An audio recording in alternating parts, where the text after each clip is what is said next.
मिट्टी भी दूषित है, पानी भी दूषित है और उसकी वजह से पर्यावरण दूषित है। केवल एक चीज़ नहीं, इससे तीन चीज़ें एक साथ होती हैं। क्योंकि हम केमिकल डालेंगे, केमिकल घुल करके नीचे जाएगा, मिट्टी में जाएगा, मिट्टी से फिर पानी में जाएगा, पानी से फिर हम पिएंगे, वही वाष्पीकरण होगा, तो फिर वो पानी बचेगा। इस तरीके से हम जो है कई चक्र में फंस जाते हैं। कीर्तिमान दीक्षित जी हैं, कीर्तिमान दीक्षित बहुत जोशीले लड़के हैं और ये पूरे भारत में भ्रमण करते हैं। ये हमारे पिताजी हैं जी जी, ये वकील साहब हैं। और आप जी हमारे जिलाध्यक्ष हैं, जिलाध्यक्ष गौरक्षक दल से।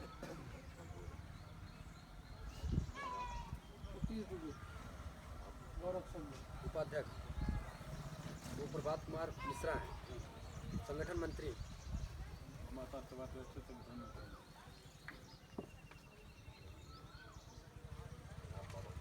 जी हम इसी जगह के किसान हैं। ऊंचिया गाँव एक मौजा है। और आप मैं रघुनाथ पांडे, आपको मैंने जब पूछा ये बजरंग दल से हैं, गोरक्षक दल से भी हैं। जी बजरंग दल से हम लोग सूरत से जुड़े हुए हैं और यहाँ से हमारे गोरक्षक दल में हैं। यहाँ पे हम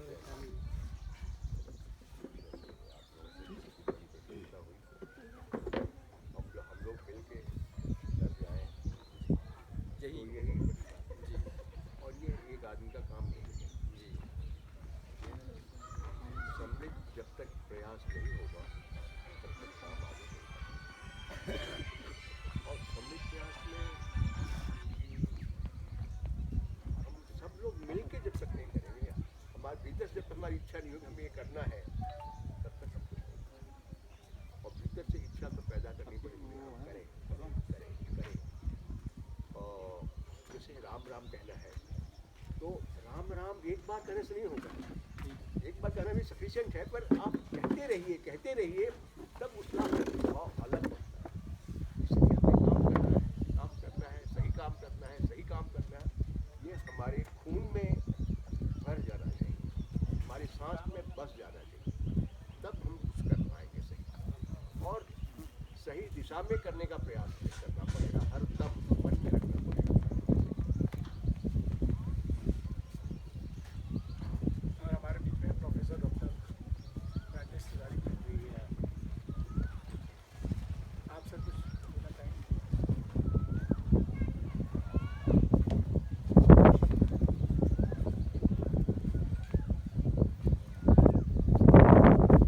जो इस समय एक तरह से आवश्यकता है। हम लोग बहुत तरक्की तो कर ली, लेकिन तरक्की जो किए हैं वो गलत दिशा में। जैसे गायों के बारे में है, हम देसी गाय जो है छोड़ के विदेशी गाय का महत्व दे दिए।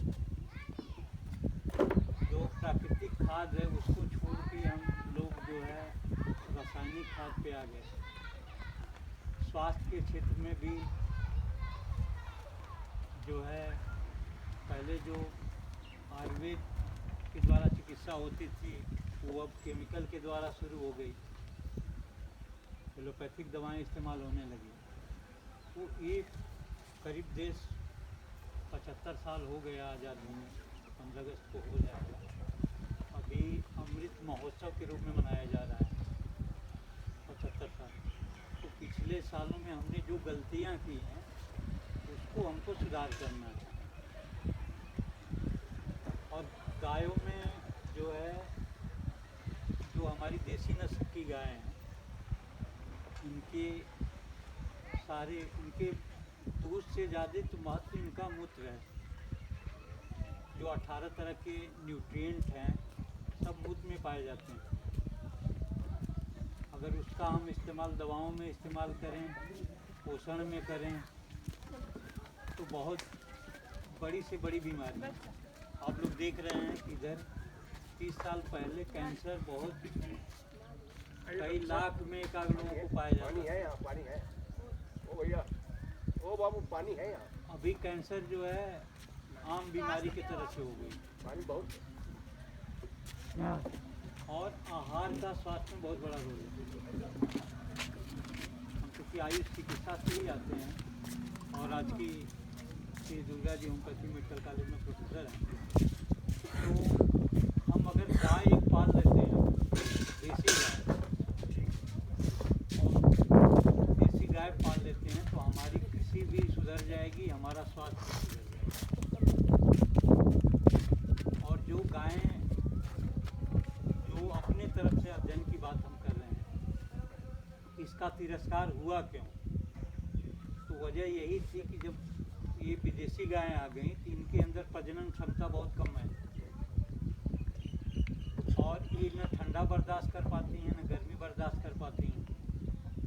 ये डॉक्टर साहब हैं यहीं, बीमार भी बहुत ज़्यादा पड़ती हैं। और इन देसी गायों में का दूध जो आप देखे हैं पीला होता है, उसमें कर्क्यूमिन होता है। कर्क्यूमिन की कमी से ही कैंसर होता है। वही कर्क्यूमिन हल्दी में भी है।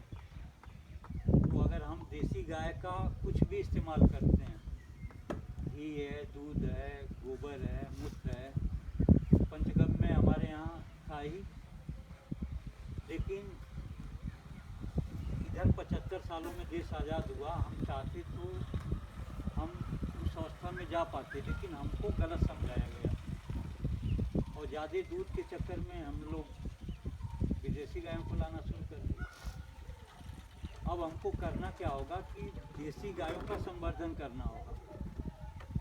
ये दूध भले देती हैं, लोगों को समझाना होगा इनका दूध बहुत महत्व का है, एक कम मात्रा, एक बहुत ज़्यादा उपयोगी है। एक जमुना तीरी गाय होती हैं, वो बहुत कम दूध देती हैं, लेकिन उनकी गुणवत्ता जितनी देसी गाय हैं सबसे ज़्यादा है। तो हम अगर उसके महत्व पे अगर लोगों को समझा पाएँ इसको, तो हमारा काम बहुत आसान हो जाएगा। और ये बड़ा दुरूह कार्य है, क्योंकि सरकार को भी इससे बहुत फ़ायदा होता नहीं। जैसे अगर कोई व्यक्ति एक देसी गाय पालता है और चरा के उसका दूध इकट्ठा करता है, उसका पूरा घर स्वस्थ हो जाता है और कोई पोषण की कमी नहीं रहती है, वो कृषि भी अपना ठीक से कर ले रहा है, तो इसमें सरकार के जीडीपी में कोई ग्रोथ नहीं होती। वही दूध जब पैकेट में बंद हो जाता है और A1 दूध रहता है, जो केमिकल बेस्ड दूध रहते हैं और जो उनका सोर्स अलग रहता है, एनिमल सोर्स नहीं रहता है। यही सारे दूध जैसे आप देख रहे हैं कि मार्केट में जो दूध मिल रहा है, आप देखेंगे कि सारे जितने भी ढाबे खुले हुए हैं सब वही अमूल का लिक्विड लाके जो है इस्तेमाल करते हैं। सरकार को भी बहुत फ़ायदा है, सरकार जैसे ही आप पैक करेंगे सरकार को टैक्स मिल जाता है। तो ये बात लोगों को समझाना होगा, इसलिए कोई मदद नहीं करता है। आप गाय पालेंगे तो कोई मदद करने नहीं आएगा। जैसे सरकार ही कर रही है तो 900 रुपये का कर रही है, तो 900 रुपये में एक जानवर के लिए 9 रुपये किलो अगर भूसा खरीद के खिलाना हो तो एक जानवर 9-10 किलो कम से कम उसको भूसा चाहिए, तो कहाँ से हो पाएगा? 30 रुपये पर डे में तो हो नहीं पाएगा। तो इस सब संसाधनों पे हमको लोगों को जाके समझाना है, उनकी मदद लेना है।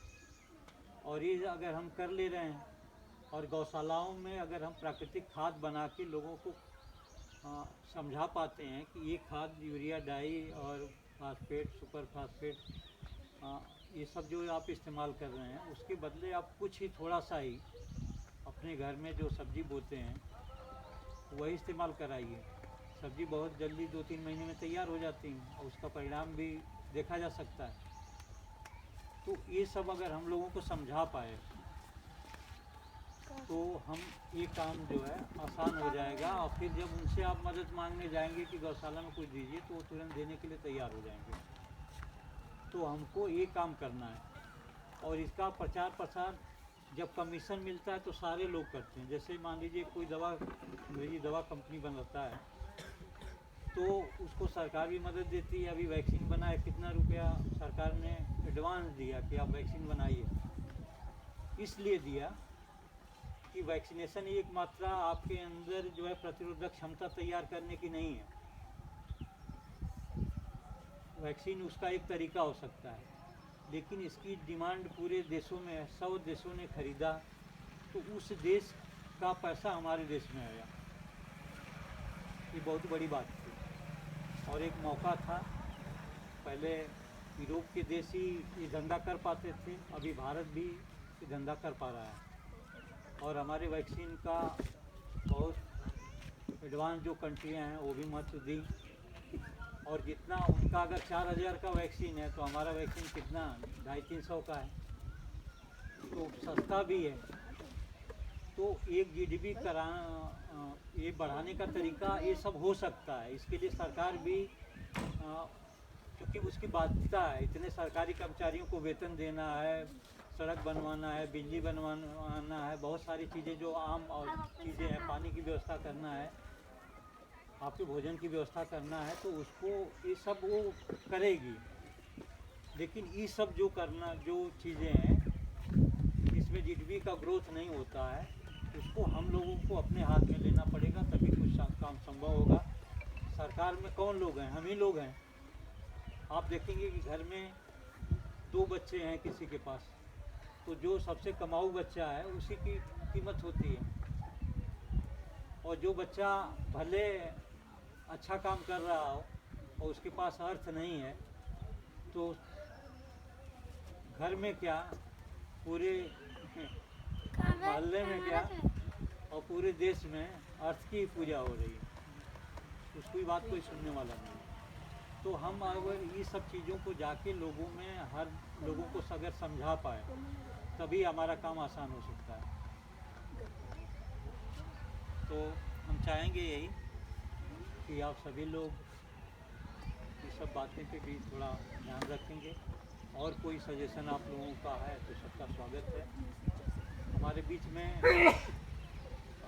डॉक्टर साहब बैठे हुए हैं, पशु चिकित्सा अधिकारी हैं, उन्हीं के देख रेख में ये सब चीज़ें होती हैं।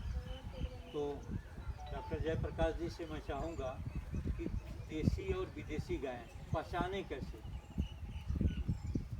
और कौन कौन सी देसी गाँव में कितनी गायें आती हैं, इस सब के बारे में थोड़ा प्रकाश डालेंगे। और कौन कौन सी आम बीमारियां हैं, जैसे आप अभी यहाँ कमिश्नर साहब आने वाले हैं और समय हम लोगों के पास भरपूर है, तो हम लोग खुद जो है उस सब का फ़ायदा उठा के अगर ये सब के बारे में जान पाएंगे, तभी हम समझ पाएंगे कि कौन देसी है, कौन विदेशी है, और किससे क्या क्या फ़ायदे हैं। आप सबको बताएँ। धन्यवाद सर। चर्चा गोवंश की हो रही है, तो देसी विदेशी गायें 2 तरीके की गायें हैं। तो देसी गाय का मतलब है कि भारत में पाए जाने वाली जो पहले से, आज से 200 साल 300 साल पहले जो गायें पाई जाती थी पूर्ण रूप से, यहाँ की जो गायें थी वही देसी गायें थी। और कई जो है वेस्टर्न कंट्रीज में, विदेश में, जो पश्चिमी देश में कुछ गायें पाई जाती हैं, उनका जो है यहाँ पर ट्रांसफॉर्मेशन हुआ और यहाँ के जो अपने देसी गायों से उसे प्राप्त करा और उसके गायों को यहाँ लाया गया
में उनको जो है इवेपोरेशन यानी गर्मी निकालने की ज़रूरत नहीं है, इसलिए उनके पास गल कंबल नहीं है।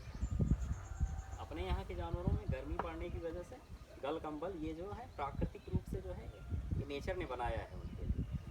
तो दो जो महत्वपूर्ण चीज़ें हैं, एक तो हम्प हो गया यानी कि डिल उनके कंधे पे होना ज़रूरी है, और दूसरा है गल कंबल। ये दो चीज़ें अगर किसी गोवंश के पास हैं तो आप जो है एक बार आसानी से पहचान जाएंगे कि ये अपने यहाँ भारत की कोई एक नस्ल है।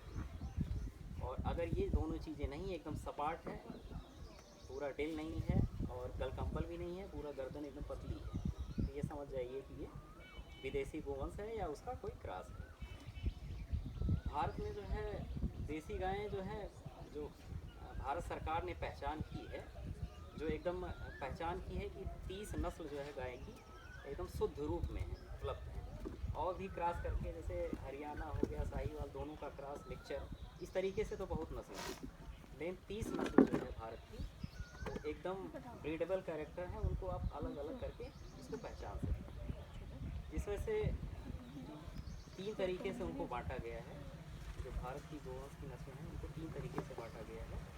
एक तो दूध के पर्पज़ से, ये सबसे ज़्यादा दूध देंगी, लेकिन उसमें कुछ कमियां होती हैं। पहले के ज़माने में जो है खेती होती थी तो बछड़ों की भी आवश्यकता रहती। गांव में अगर गाय बछड़ा देती थी तो उसका महत्व ज़्यादा हुआ करता था। आज से 20, 25, 30 साल पहले बछिया देती थी तो उतना महत्व नहीं होता था। लेकिन आज जो है परिस्थितियाँ बदल गई हैं। बछिया होने पे लोग खुशी मनाते हैं, बछड़ा होने पे जो है तो दिक्कत होती है। तो 3 तरीके से भारतीय नस्ल को जो है बांटा गया है। एक तो दूध देने वाली नस्ल हो गई, और दूसरा जो है डुअल पर्पज, यानी दोनों काम होगा, दूध भी देंगे और उनके बछड़े जो है हल जोतने में या धुलाई करने में काम किया। और तीसरी नस्ल होती है जो दूध तो बहुत ही कम मात्रा में केवल अपने बच्चों के भरण पोषण के लिए देती, आप उनसे दूध नहीं खा पाएंगे। तो लेकिन उनके बछड़े जो है वो बहुत ही शानदार बछड़े होते हैं, धुलाई में या खेती में बहुत ही अच्छे। तो इस तरीके से 3 बांटा गया है। तो आज की परिस्थितियों को देखते हुए अब ज़्यादातर तो कृषि यंत्र बढ़ते जा रहे हैं, तो बछड़ों की आवश्यकता भी धीरे धीरे कम होती गई। तो उसी का नतीजा है कि आज तमाम जो है सांड और गोवंश बछड़े जो है सड़कों पे घूम रहे हैं। किसान जो है दूध निकालने के बाद उनको छोड़ दे रहा है क्योंकि उनकी उपयोगिता ख़त्म हो गई। तो ज़्यादातर लोग अब दूध के पर्पज़ से ही, दूध के उद्देश्य से ही गोवंश को पाल रहे हैं। तो चूँकि जो विदेशी नस्लें थी वो ज़्यादा दूध देती थी, तो हुआ ये कि धीरे धीरे सरकार ने एक पॉलिसी ले आई कि इनको जो है क्रॉस करा दिया जाए, विदेशी नस्ल को और देसी नस्ल को क्रॉस करा दिया जाए। तो जो पशु उत्पन्न होंगे, जो गोवंश उत्पन्न होंगे, उनमें जो है दूध की क्षमता भी बढ़ जाएगी। तो हुआ यही पिछले जो है 50 सालों में किसानों ने भी चाहा कि हाँ हमें दूध ज़्यादा से ज़्यादा मिले। उन्होंने डिमांड की, ज़्यादातर जर्सी और फ्रीजियन गायों की डिमांड की। तो उसका जो है जहाँ पे डिमांड जिस चीज़ की होगी उसकी सप्लाई होगी। अगर आज आप देसी गायों की डिमांड करेंगे तो धीरे धीरे देसी गाय बढ़ती जाएंगी। आज से 50 साल पहले लोग विदेशी गायों की डिमांड किए, उसी का नतीजा है कि सरकार ने भी पॉलिसी बदली और विदेशी गायों को धीरे धीरे यहाँ पे एंट्री मिलती गई। तो धीरे धीरे यहाँ के जो देसी जानवर थे क्रॉस होते होते होते होते स्थिति ये आ गई कि आज की परिस्थिति में भारत में जो है ज़्यादा से ज़्यादा विदेशी नस्ल के ही जानवर दिखते हैं। देसी जो है जहाँ पे या तो बहुत ही ग्रामीण क्षेत्र है, जहाँ पे जो है ये कृत्रिम गर्भाधान की सुविधा उपलब्ध नहीं है, तहाँ पे अभी कुछ हद तक जो है देसी गोवंश अपने संरक्षित हैं। जहाँ पे सीमेंट की व्यवस्था हो गई, कृत्रिम गर्भाधान की व्यवस्था हो गई, कहाँ पे आज देखेंगे आप हर जगह जो है देसी नस्ल के जानवर दिखाई दे रहे हैं। तो अब देसी गोवंश को बढ़ावा देना है तो हम लोगों को खुद जागरूक होना होगा। हम लोगों को डिमांड करनी होगी कि हम अपने यहाँ कृत्रिम गर्भाधान करवाते हैं, जो भी डिमांड करें कि हमारे गाय को जो भी सीमेंट पड़ेगा वो देसी गोवंश का ही पड़ेगा। तो आज की परिस्थितियों को देखते हुए कि आपको दूध भी चाहिए और साथ में जो है देसी गाय का गौमूत्र, गोबर, ये तो मिलेगा ही मिलेगा। तो मेन पर्पज़ दूध से भी रहता है लोगों का, दूध है, दूध से बने प्रोडक्ट हैं। तो दूध देने वाले 4-5 जो हैं गोवंश हैं भारतीय नस्ल के, जो अच्छा जो विदेशी नस्ल के गोवंश हैं उनके लगभग वो बराबर ही देते हैं, उनसे कम नहीं देते हैं।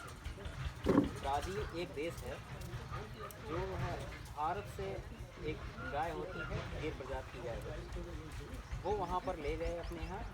आज उनकी स्थिति ये है कि उससे वो जो है 50 लीटर 60 लीटर पर डे दूध जो है निकालते हैं। और हम यहाँ पे जो है क्रॉस ब्रीडिंग के चक्कर में पड़ करके विदेशी नस्ल को ले आए और देख ही रहे हैं कि उसमें जो है प्रजनन क्षमता इनकी कम होती गई धीरे धीरे और बीमारियाँ बढ़ती गई, जिसकी वजह से तमाम। लेकिन ब्राज़ील में जो है हमारे यहाँ से ले गए किसी गिर गाय की नस्ल की, आज उनके मैक्सिमम 90% गाय हैं और हमारे यहाँ जो गिर गाय हैं उनसे कहीं ज़्यादा है, क्योंकि उन्होंने उनका संवर्धन किया, कायदे से अच्छे से पाला पोसा और जन कल्याण के काम किए। आज उनके पास जो है एकदम शुद्ध हो गया है, अपने पास अलग तो इस तरीके की गाय शुद्ध नहीं। तो दूध देने वाली गायों में पहले नंबर पे आती है गिर गाय। गिर गाय जो है वो दूध के पर्पज़ से ही पाली जाती है। उनके बछड़े जो है बहुत अच्छे नहीं होते हैं, अच्छा का मतलब है कि ढुलाई के पर्पज़ से या खेती के पर्पज़ से वह सीधे होते हैं, सुस्त होते हैं। समय की महत्ता को देखते हुए जो दूध देने वाली गाय है उसके पहले नंबर पे गिर गाय है। थोड़ी सीधी भी होती है, दूहने में भी सीधी होती है और दूध का जो है फैट % भी अच्छा होता है और बाकी दूध का जो है गुणवत्ता और उसका जो है मेडिसिनल वैल्यू वो भी बहुत ज़्यादा है। तो गिर गाय को पहचानने का सबसे अच्छा तरीका है कैसे आप गिर गाय का जो कान होता है, कान आप देखेंगे इसमें बहुत बड़ा लंबा लंबा कान होगा, लंबा कान होगा, ऐठा हुआ होगा। एक्चुअली गिर जो है ये गुजरात में एक गिर जंगल है, इस जंगल की एक प्राकृतिक जंगल में पाई जाती है। तो जंगल में चूँकि मक्खियों का प्रकोप बहुत ज़्यादा होता है, तो मक्खियों से बचाने के लिए उनके कान जो है लंबे होते हैं ताकि वो फड़फड़ा सकें, उनको मक्खियाँ ना काटें। और कान ऐठा रहेगा तो मक्खी जो है कान में घुस नहीं काढ़ा सकती, तो इसलिए उनके कान जो है वहाँ के नेचर के हिसाब से लंबे होते चले गए। उनके कान लंबे होंगे, पहली पहचान होगी। बाकी हमने बताया कि हम होगा और गलकम्बल होगा, वो तो रहेगा ही रहेगा। और ज़्यादातर कलर उनका जो है ये लाल कलर की होती है, कभी कभी चितकबरी की होती है, काले की हो जाती है। और लेडीज ने पूछा बाबू लेडीज को दो।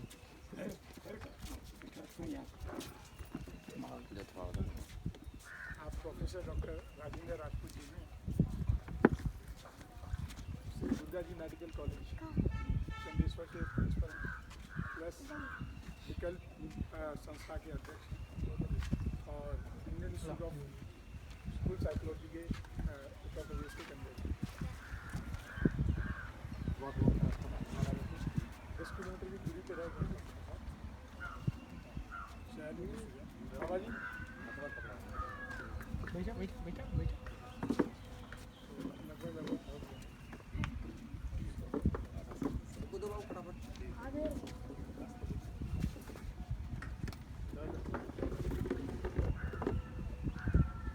सुबह हवा तेज चल रही है, लगा है थोड़ा छाँव हो रहा है।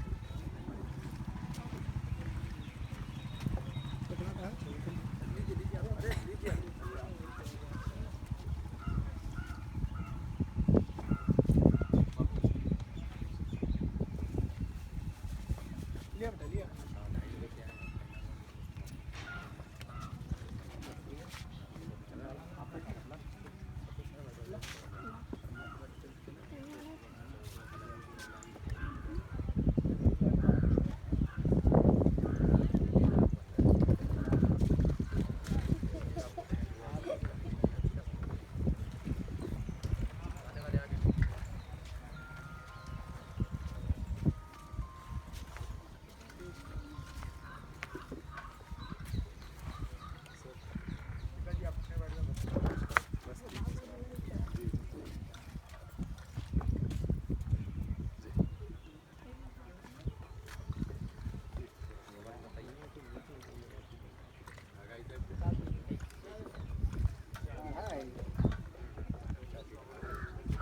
जब काढ़ा काढ़ा काढ़ा काढ़ा है नहीं काढ़ा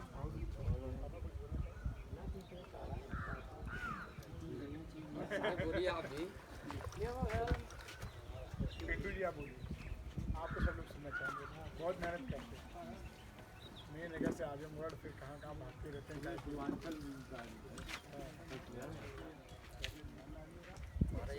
हमारा एक ही प्रयास है, किसानों को फसलों को नुकसान भी नहीं होने देंगे और गौ माता को कटने भी नहीं देंगे। और आप लोग के सहयोग से ही हम आगे बढ़ रहे हैं।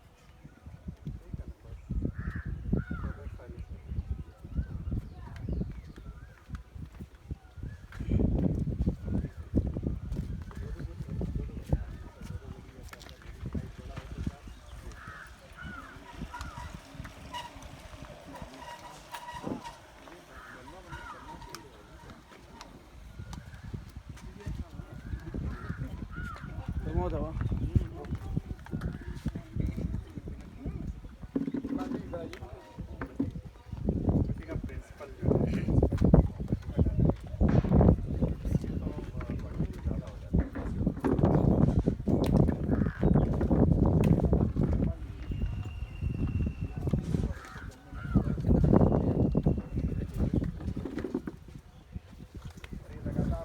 शहरों में कोशिश करते रहते हैं अपने आगरा में प्राकृतिक के साथ किसानों को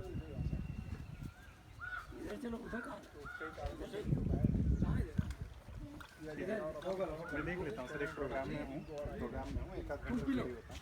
अपनी टीम में मेरठ से जुड़े हैं, मऊ से जुड़े हैं, जौनपुर से जुड़े हैं। मतलब हर जिले से ये आ रहा है कि मैं गौरक्षक दल में रहूँगा, कार्य करूँगा गौ माता का। क्योंकि देखिए निस्वार्थ भाव से काम है अपना।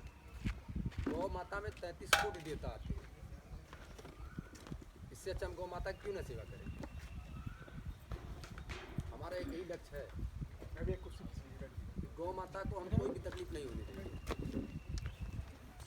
इसलिए हम लोग मुहिम चला रहे हैं कि गौ माता को राष्ट्रमाता घोषित किया जाए।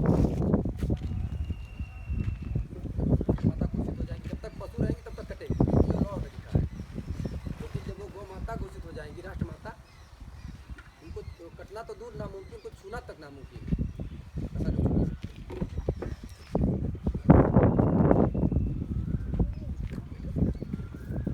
सरकार ने भी ध्यान दिया, सारी व्यवस्था दे रही है।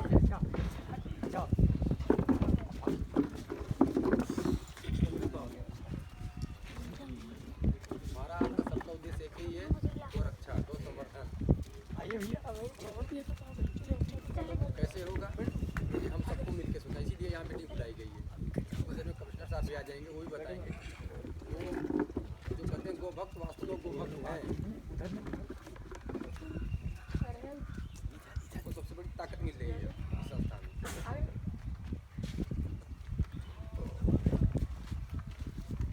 तो हमारे जिलाध्यक्ष जी हैं, कुछ बोलेंगे गौ माता के बारे में। हाँ बिलास जी आप बोलिए। महान भाव बोल रहे हैं तो बोलिए, आप लोग सुनने में ही आनंद आ रहा है। बिल्कुल बोलिए। तो यही आप लोगों से कहेंगे कि कहें कम करें ज़्यादा। और मैं एक चीज़ आप में ऐड करता हूँ कि उतना ही कहें जितना आप करें, केवल कहें नहीं, उतना ही कहें जितना आप करें। हमारी ये है प्रचलन कि आप कहते रहो काम हो जाएगा। सरकारी काम भी ऐसे ही है, कागज में हो जाता है, काम नहीं दिखता है। हमें उतना ही कहना चाहिए जितना आप कर सकते नहीं कहिए आप, नहीं नहीं मुझे कुछ कहना नहीं। दर्शन दीजिए। नहीं बस मैं तो आपके मामले में मैंने जोड़ा भाई, इतना कहिए जितना आप कर सकते हैं। हाँ पिताजी, यही हमारी भी सोच है। दोनों करें कम करें ज़्यादा। संचालन आप कर रहे हैं, बड़ी खुशी की बात है। हाँ पिताजी ने बता दी एक्टिव है।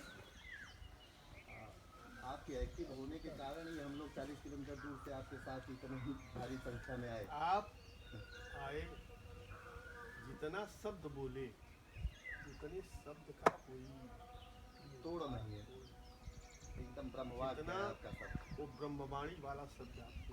दिल छू गया पिताजी।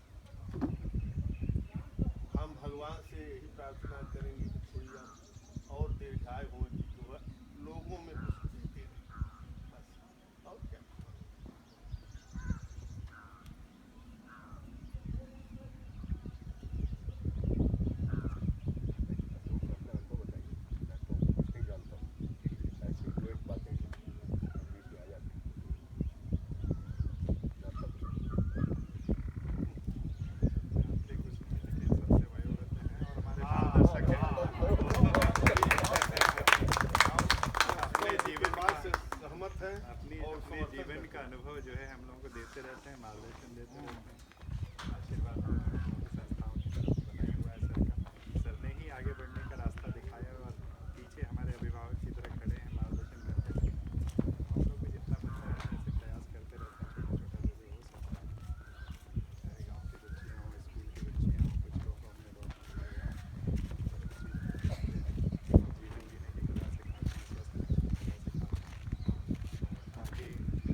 भी स्वस्थ रहे और समाज भी स्वस्थ रहे। ये पूरी मुहिम जो आज हम लोग यहाँ बैठे हैं, तो ये मुहिम कुछ आज की, कल की, परसों की नहीं, ये बहुत लंबी दूर तक जाने वाली है। क्योंकि क्या है, समस्याओं से हम सब रूबरू हैं। आप और हम यहाँ बैठे हैं, गर्मी से बेहाल है, गर्म हवा चल रही है, हम सब अंदर से परेशान हैं, चाहते हैं कहीं से हवा मिल जाए। तो हवा कहाँ से मिल जाएगी? ऊपर वाले के पास जितनी थी उसने एक बार दे के भेज दिया, अब क्या वो भेजता ही रहेगा, भेजता ही रहेगा, भेजता ही रहेगा? परम पिता है, सबका बाप है, इसका ये मतलब कि पालते ही रहे ज़िंदगी भर, भले आप बुढ़े हो जाए तब भी पालता रहे? नहीं, उसने आपको ये सुपर ब्रेन दे दिया कि भैया अपना दिमाग उपयोग करो। तो हम क्या करते हैं, जो प्राकृतिक संपदा है उसका दोहन तो खूब करते हैं, लेकिन जब देने की बारी आती है ना, तो अब यहाँ 100 बैठे हैं, अभी राकेश भैया कहेंगे भैया 10-10 रुपये चंदा दे दो, 100-100 रुपये, एक धीरे धीरे करके सब भागने लगेंगे। क्यों? ऐसा नहीं कि हम में से सब लोग 100-100 रुपये के लिए हाँ मतलब 100 रुपये हमारी जेब में नहीं होगी, आप नहीं कर सकते, ऐसा नहीं। लेकिन जब देने की बात आती, कहे कि गौशाला इनने ली है, ये जाने ये चलाएं, इनका सरदर्द, हम तो गए थे, चाय पानी पिए, बढ़िया बढ़िया बातें की, जैसे बाबा कह रहे थे, और निकल के चल दिए।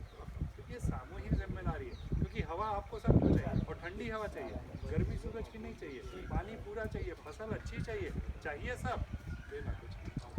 ऐसे काम नहीं चलेगा ना। लेते कब तक रहोगे आप? लेते जाओगे तभी तो खजाना खाली होगा भाई। इस खजाने को भरने का काम भी आपका और हमारा ही है।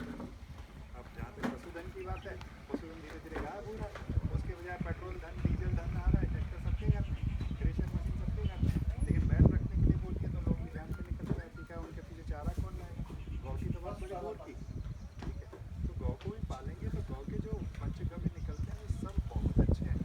जहाँ जमीन में जाएगा, अभी एक बॉम्बे में बायोकेमिकल पे रिसर्च हुआ है कि जहाँ ये बॉम्बे में धरती है, उस जगह का जो ज़मीन है वो लगभग 10 फीट 10 बाई 10 बाई 10 का जो है पूरा एरिया एक तो विसंक्रमित हो जाता है और उसमें बायोजेनिसिटी बढ़ जाती है। कितनी बड़ी बात है कि गौ माता 10 जगह 50 जगह, जितने जानवर पालोगे उतनी जगह गौमूत्र फैलेगा, जितनी जगह गौमूत्र फैलेगा उर्वरा शक्ति बढ़ेगी, उतनी जगह तक के जो है वो पानी अंदर जाएगा। जब बारिश होगी तो पानी ज़मीन में रुकेगा, भूजल का स्तर बढ़ेगा तो ऊपर पानी आपको मिलेगा, ऊपर पानी आएगा तो आपके सारे पेड़ पौधे, खेत खलियान सब बढ़िया लहला जाएंगे, ठीक है ना, गर्मी कम पड़ेगी। तो ये सब कोई क्यों नहीं सोचता? हम अभी का तुरंत का सोचते हैं, और ये चीज़ एक दिन में होने की नहीं है। आपके हमारे अभी 10 साल तक प्रयास चलेंगे, तब जाके हम कहीं इस तरह का सुरक्षित भूमंडल बना पाएंगे जहाँ हमको न ज़्यादा गर्मी होगी न ज़्यादा वर्षा होगी। अभी क्या हो रहा है, हमने संतुलन पूरा बिगाड़ दिया, ठीक है। गर्मी होगी तो बेतहाब गर्मी होगी, बारिश आएगी तो अनाधुंध बारिश आएगी, धुंध चलेगी तो बहुत चलेगी। आज से पहले जो लोग 50-60 साल पुराने हैं उनसे पूछिए कि क्या इतनी तेज़ गर्मी होती थी, क्या इतनी तेज़ बाढ़ आती थी? नहीं आती थी। क्योंकि ये असंतुलन आपने और हमने पैदा किया है, ठीक भी हमको ही करना पड़ेगा, कोई दूसरा व्यक्ति आएगा नहीं ठीक करेगा। तो शुरुआत यहीं से होगी। पेड़ हमको लगाना चाहिए, अभी इन लोगों ने प्रयास करके, और बीजों के मिट्टी के गोले बनाए, गेंद बनाए, उसको जो है बारिश से पहले हम सब लोगों को पहले बनाना चाहिए आके यहाँ पर। ऐसा नहीं कि भैया तैयार मिल गया तो हम लेके चले गए और सब डाल दिए। यहाँ आके बनाइए, थोड़ा श्रम करिए। उस श्रम करने में होगा ये कि आपका जो सामाजिक सरोकार है वो पूरा होगा। आप सीखेंगे, आप अपने आप से करेंगे, आप अपने बच्चों को लाएंगे, आपको देख करके और भी बच्चे जुड़ेंगे, सब लोग जुड़ेंगे। वो केंद्र जितनी बनेगी उसके बाद एरिया में जितनी फैलेगी उतना प्लांटेशन होगा। गवर्नमेंट क्या क्या करेगी बताइए? सरकार हमारी है, सरकार को हमारी देखभाल करना चाहिए, उसकी जिम्मेदारी वहाँ तक सब सही है। लेकिन सरकार किसी के घर नहीं आ सकती ना। सरकार एक तंत्र है, सरकार एक सिस्टम है, और इस सिस्टम अपने तरीके से चलता है, लेकिन उसको चलाना है तो हमको एक्टिव होना पड़ेगा। हम लोग एक्टिव होंगे तो निश्चित रूप से सरकार भी हमारी बात सुनेगी और हम और अच्छे तरीके से काम कर पाएंगे। तो अभी तो 2-3 छोटी चीज़ें जिसके लिए हम लोग बैठे हैं, एक तो ये कि गौशाला को अनुमोदन करें ताकि इन गाँव का संरक्षण हो, और खाली संरक्षण ना हो। अभी पिछली मीटिंग में हम लोगों ने बात की है यहाँ पर कि खाली संरक्षण नहीं होगा, संवर्धन भी होगा। संवर्धन का मतलब 1 से 2, 2 से 4, 4 से 40 वहाँ तक पहुँचेगा। और जब यहाँ ज़्यादा हो जाएगी तो ये लोग कितनी देखभाल कर पाएंगे? सब आपको भी तो मिलेगी। आप चाहोगे कि मुझे एक गाय दे दो, मैं ले जाता हूँ, मेरी जिम्मेदारी साल भर की, आपको दे दी जाएगी, कोई बुराई नहीं है उसमें। बाजार से आप खरीद करके 1200 और 1500 रुपये किलो का घी लाते हैं, इसकी सेवा करिए, 6 महीने में यही आपको घी देने लगेगी।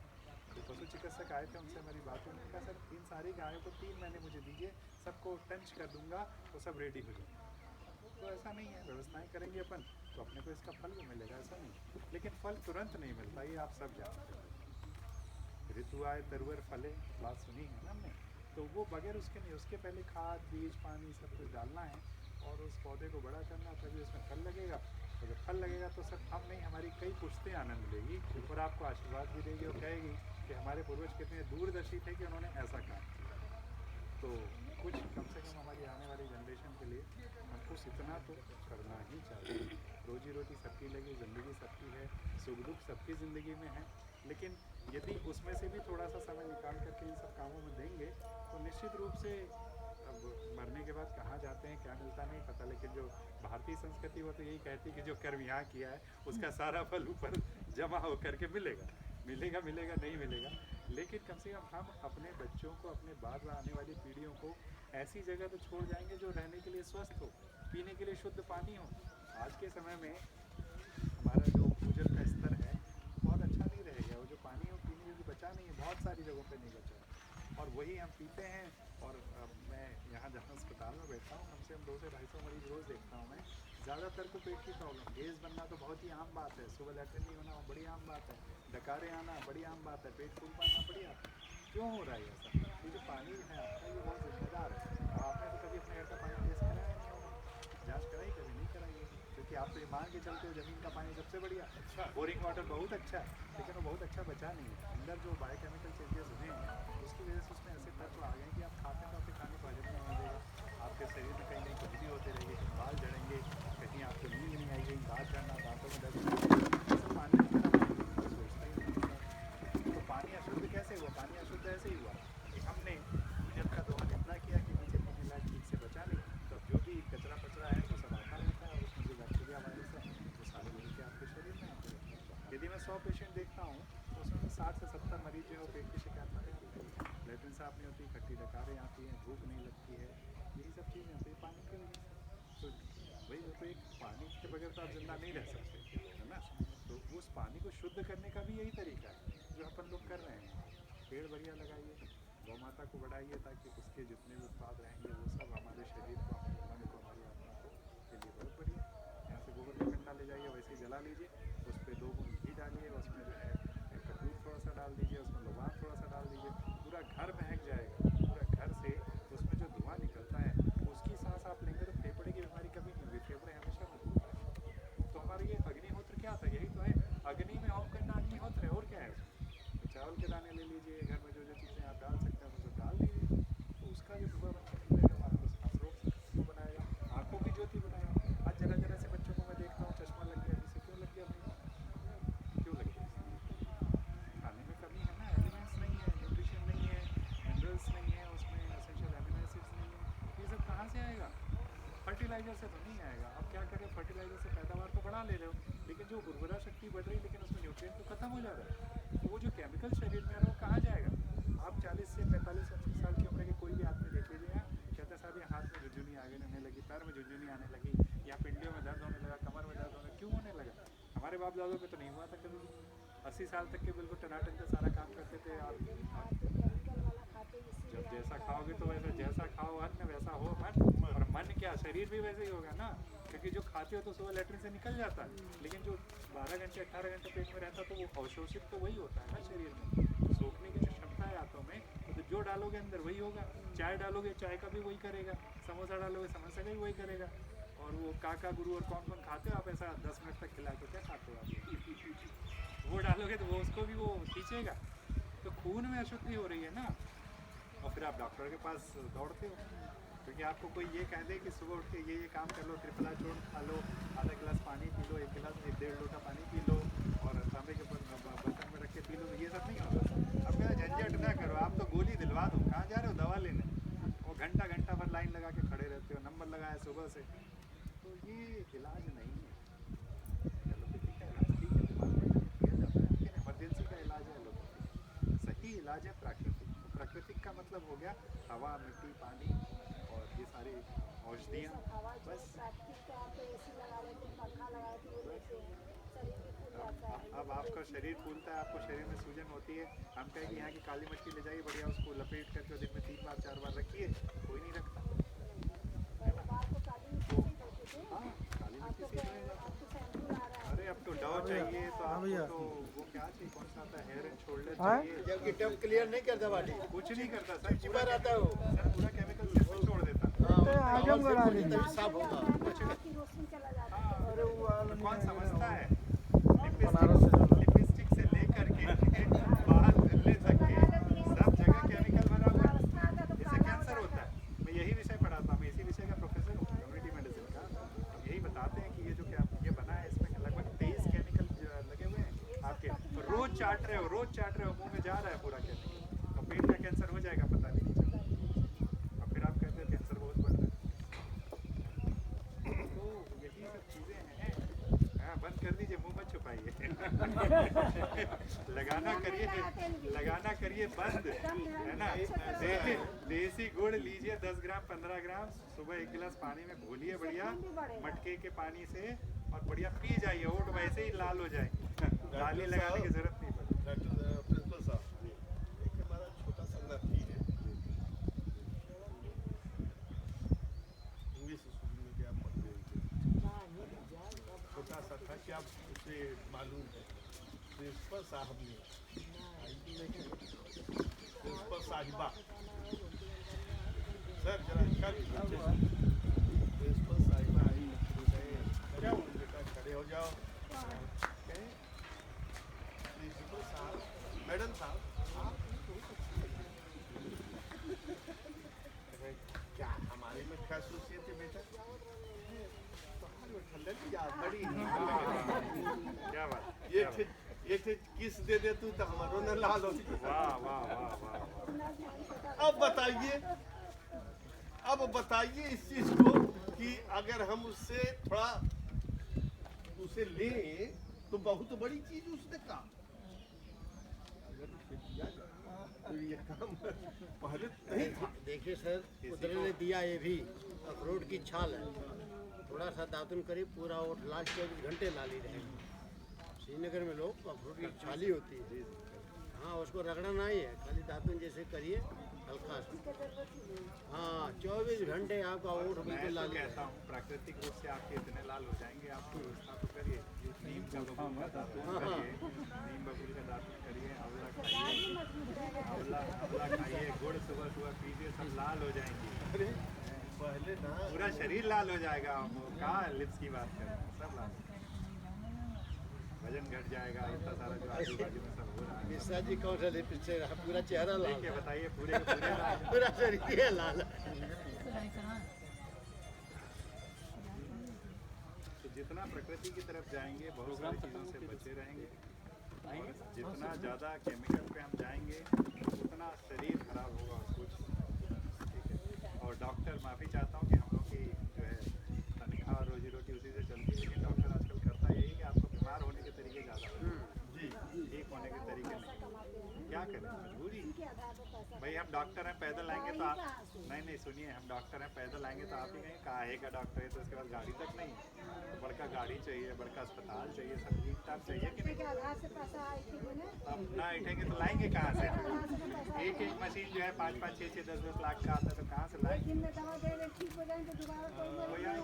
कुछ ऐसे भी डॉक्टर है कि रोग कुछ और अब बताएंगे कुछ और। आप कीजिएगा, आपके आजमगढ़ में 90% ऐसे ही हैं, ठीक है। मेरे पास इतना लेके आते हैं कि साहब BHU दिखा दिया, आजमगढ़ में इनको दिखा दिया, खूब सारे ना। यहाँ के मरीज की एक खासियत है, जिस डॉक्टर के पास जाएगा हमारे पास आके उसका नाम जरूर बताएगा कि फलाने त्रिपाठी साहब को दिखा दिया, सिंह साहब को दिखा दिया, यादव जी, पूरा नाम लेते हैं कि उनको दिखाया, दवा खाई, कुछ नहीं खाई कि वो सही तरीके से डायग्नोसिस ही नहीं हुआ, जिस चीज़ का इलाज होना था उसका हुआ ही नहीं, ठीक है।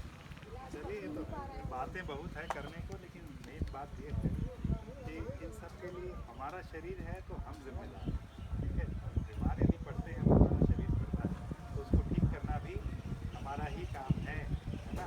रात को बेसन में थोड़ा सा 1 चम्मच दही में बेसन घोल के ये सब लगा लीजिए, और सुबह नींबू काटिए, बढ़िया इस पर रगड़िए, थोड़ा सूरज का धूप दीजिए, महीना 1.5 महीना कीजिए, सब गायब हो जाएगा। लेकिन कौन करता है ऐसा, 5 रुपए का फेयर एंड लवली लगा के जो है कोशिश करते हैं ठीक हो जाए। या बना देला तब तो गई से लोग नहा रहे हैं, मौत वास है सबको। ये भी ज़माना ऐसा हो गया कि जो चीज़ कॉम्प्लेक्स दिखता है ना, मुश्किल दिखती है, उसकी चार्म ज़्यादा है, चमक जो ज़्यादा दिखेगा। दिखावे का जमाना है कि बड़े लोग करते हैं ऐसा, तो हम भी करेंगे। वो टीवी में आकर्षित करने वाला बनाते हैं, इंसान ना चाहते हुए कहता भैया ये हम भी ले आए, अब वो हमारे शरीर पे सूट करे नहीं करे, हमारा शरीर उसका हीरोइन जो दिखाती है कुछ करती थोड़ी है, तो पैसा लेती है आपको दिखाने का, वो कभी यूज़ नहीं करते हैं लोग, वो सब नॉर्मल चीज़ें यूज़ करते हैं, आंवला, सिकाकाई, रीठा, यही सब लगाते हैं वो, और आपको बताएंगे डव शैम्पू लगाइए, तो डव और नहीं लगाता, ठीक है। और दूसरी बात, और करोड़ों का उनका बीमा होता है, उनकी चमड़ी का बीमा होता है, आपको ठीक है, करोड़ों का उनका बीमा होता है, उनके जरा भी कुछ हो जाता है बीमे का पैसा ले लेते हैं, आपको तो मिलता भी नहीं। मैं बहुत सारे ऐसे लोगों को जानता हूँ जो फिल्म इंडस्ट्री में हैं, हर 3-4 महीने में बीमा का पैसा ले लेते हो, जरा सा रेस्ट हुआ भाई, इतना शूटिंग करते हैं, कहीं ना कहीं कुछ हो जाता है, जाते हैं क्लेम ले लेते हैं, 2-2, 4-4, 5-5 लाख क्लेम मिलता है, तो उनको तो हर चीज़ का पैसा मिल रहा है, आपको थोड़ी मिल रहा है उसका कॉपी। यही चीज़ है, थोड़ा सा ध्यान दीजिए कहाँ रह गया था? उन्हीं को फॉलो करो, वो सर्किट हाउस पे रुके हुए हैं। सीधे इधर आ जाए ना, उधर रुक के क्या करें? उन्हीं को फोन करो। पुलिस वाले भी यहीं आए थे कि कहीं और आए? नहीं इधर ही है, तो वो जब तक रहेंगे जब तक ये प्रोग्राम खत्म नहीं होगा। साहब ने बोला कोई मीटिंग के लिए तो आप लोगों को लेटर दे दिया एसपी साहब ने, बहुत अच्छा सवाल पूछे थे सेवा कर रहे हैं, लेकिन मनुष्य होने के नाते किसका स्वार्थ कब जागृत हो जाए पता नहीं।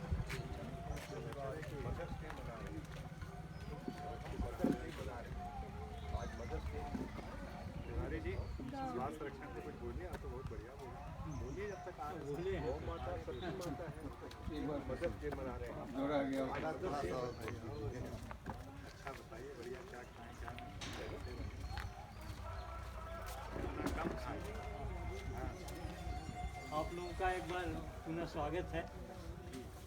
जैसा प्राचार्य जी ने आदेश दिया है कि कुछ स्वास्थ्य के बारे में चर्चा, तो गौ माता तो सारे पोषण तत्व तो आपको देंगे ही, 18 तरह के न्यूट्रिएंट ये मूत्र में भी है, साथ साथ आप प्राकृतिक खाद तैयार करते हैं तो खेती भी आपकी अच्छी हो जाएगी। वहाँ जो भी आपको आहार का बहुत बड़ा रोल है शरीर के स्वास्थ्य में, तो आहार जब आपको अच्छा मिलेगा, सारे पोषण तत्व उसमें मौजूद रहेंगे, तो आप जल्दी बीमार ही नहीं पड़ेंगे।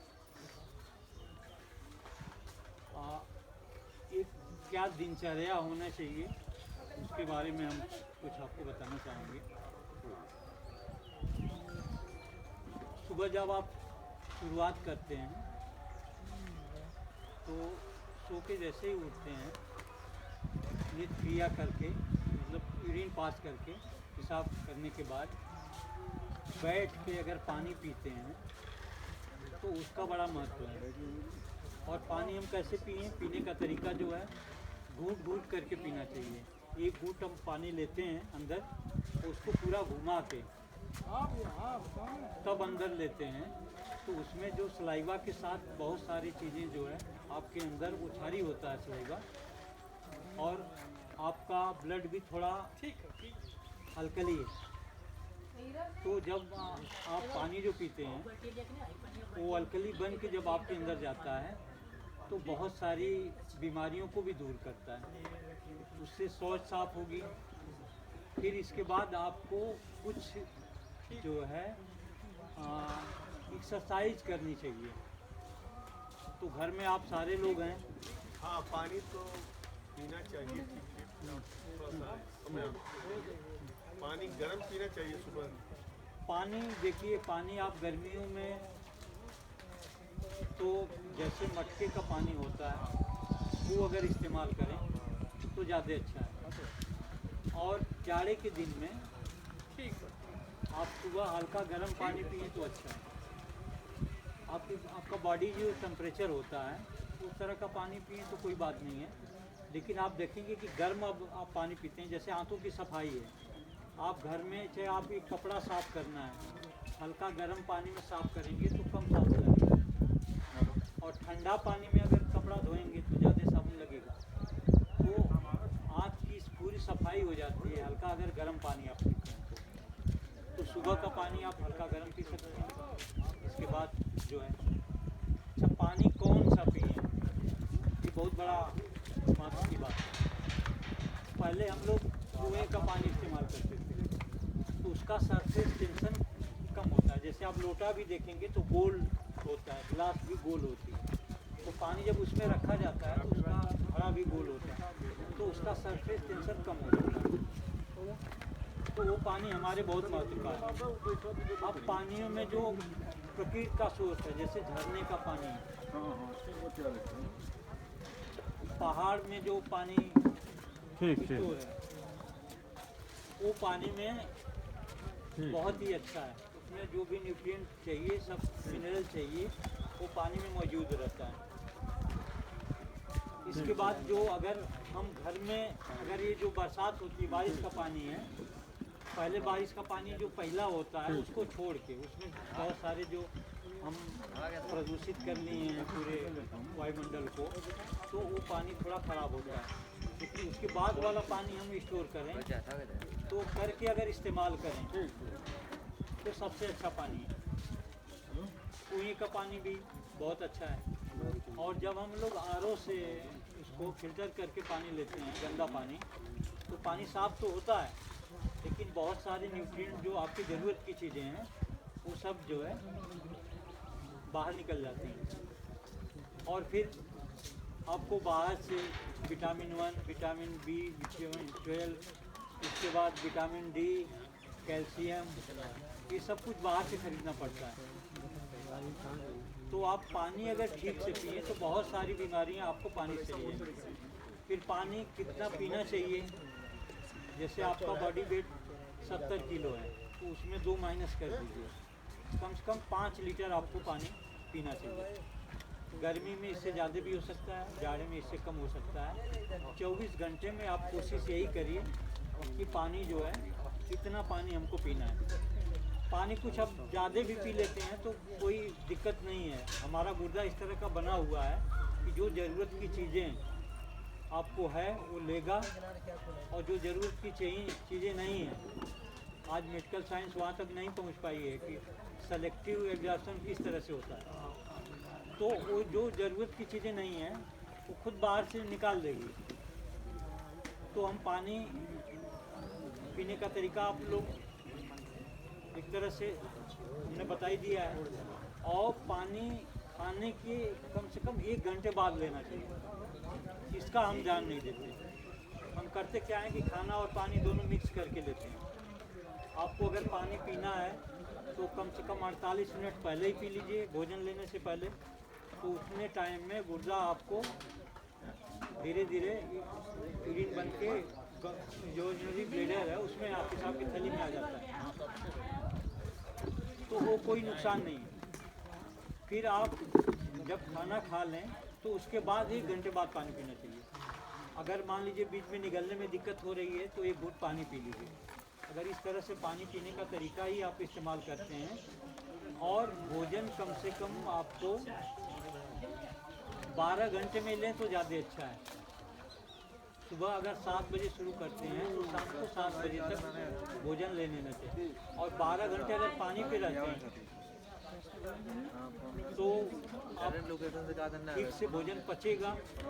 और जो बहुत सारी बीमारियां भोजन ठीक से पचने के लिए से वो होती हैं, मेटाबॉलिक डिजीजेस कही जाती हैं। ये तमाम गठिया दर्द है, डायबिटीज़ है, हाई ब्लड प्रेशर है, गुर्दा खराब हो रहा है, लीवर खराब हो रहा है, ये जितनी ये बीमारियां हैं ये सब खाने पीने के वजह से ही हो रही हैं। तो उस पर भी हमको जाके, जैसे गौ के लिए प्रचार कर रहे हैं आप, डॉक्टर साहब ने जैसे बताया कि कितने हमारे भारतीय नस्लें हैं और कौन सी विदेशी नस्लें कौन कौन सी हैं, तभी तो आप समझ पाएंगे क्या देसी है क्या विदेशी है। तो उसके साथ साथ आप अगर ये चीज़ें आप एक्स्ट्रा बताते हैं गौ सेवक के रूप में, तो आम जो जनता है वो आपसे प्रभावित होगी कि आप, और उनसे अगर गाय के लिए भी कुछ मांगेंगे तो शहर देने के लिए तैयार होंगे। क्योंकि एक बहुत बड़ा देखा, एक सर्वे ऐसा हुआ है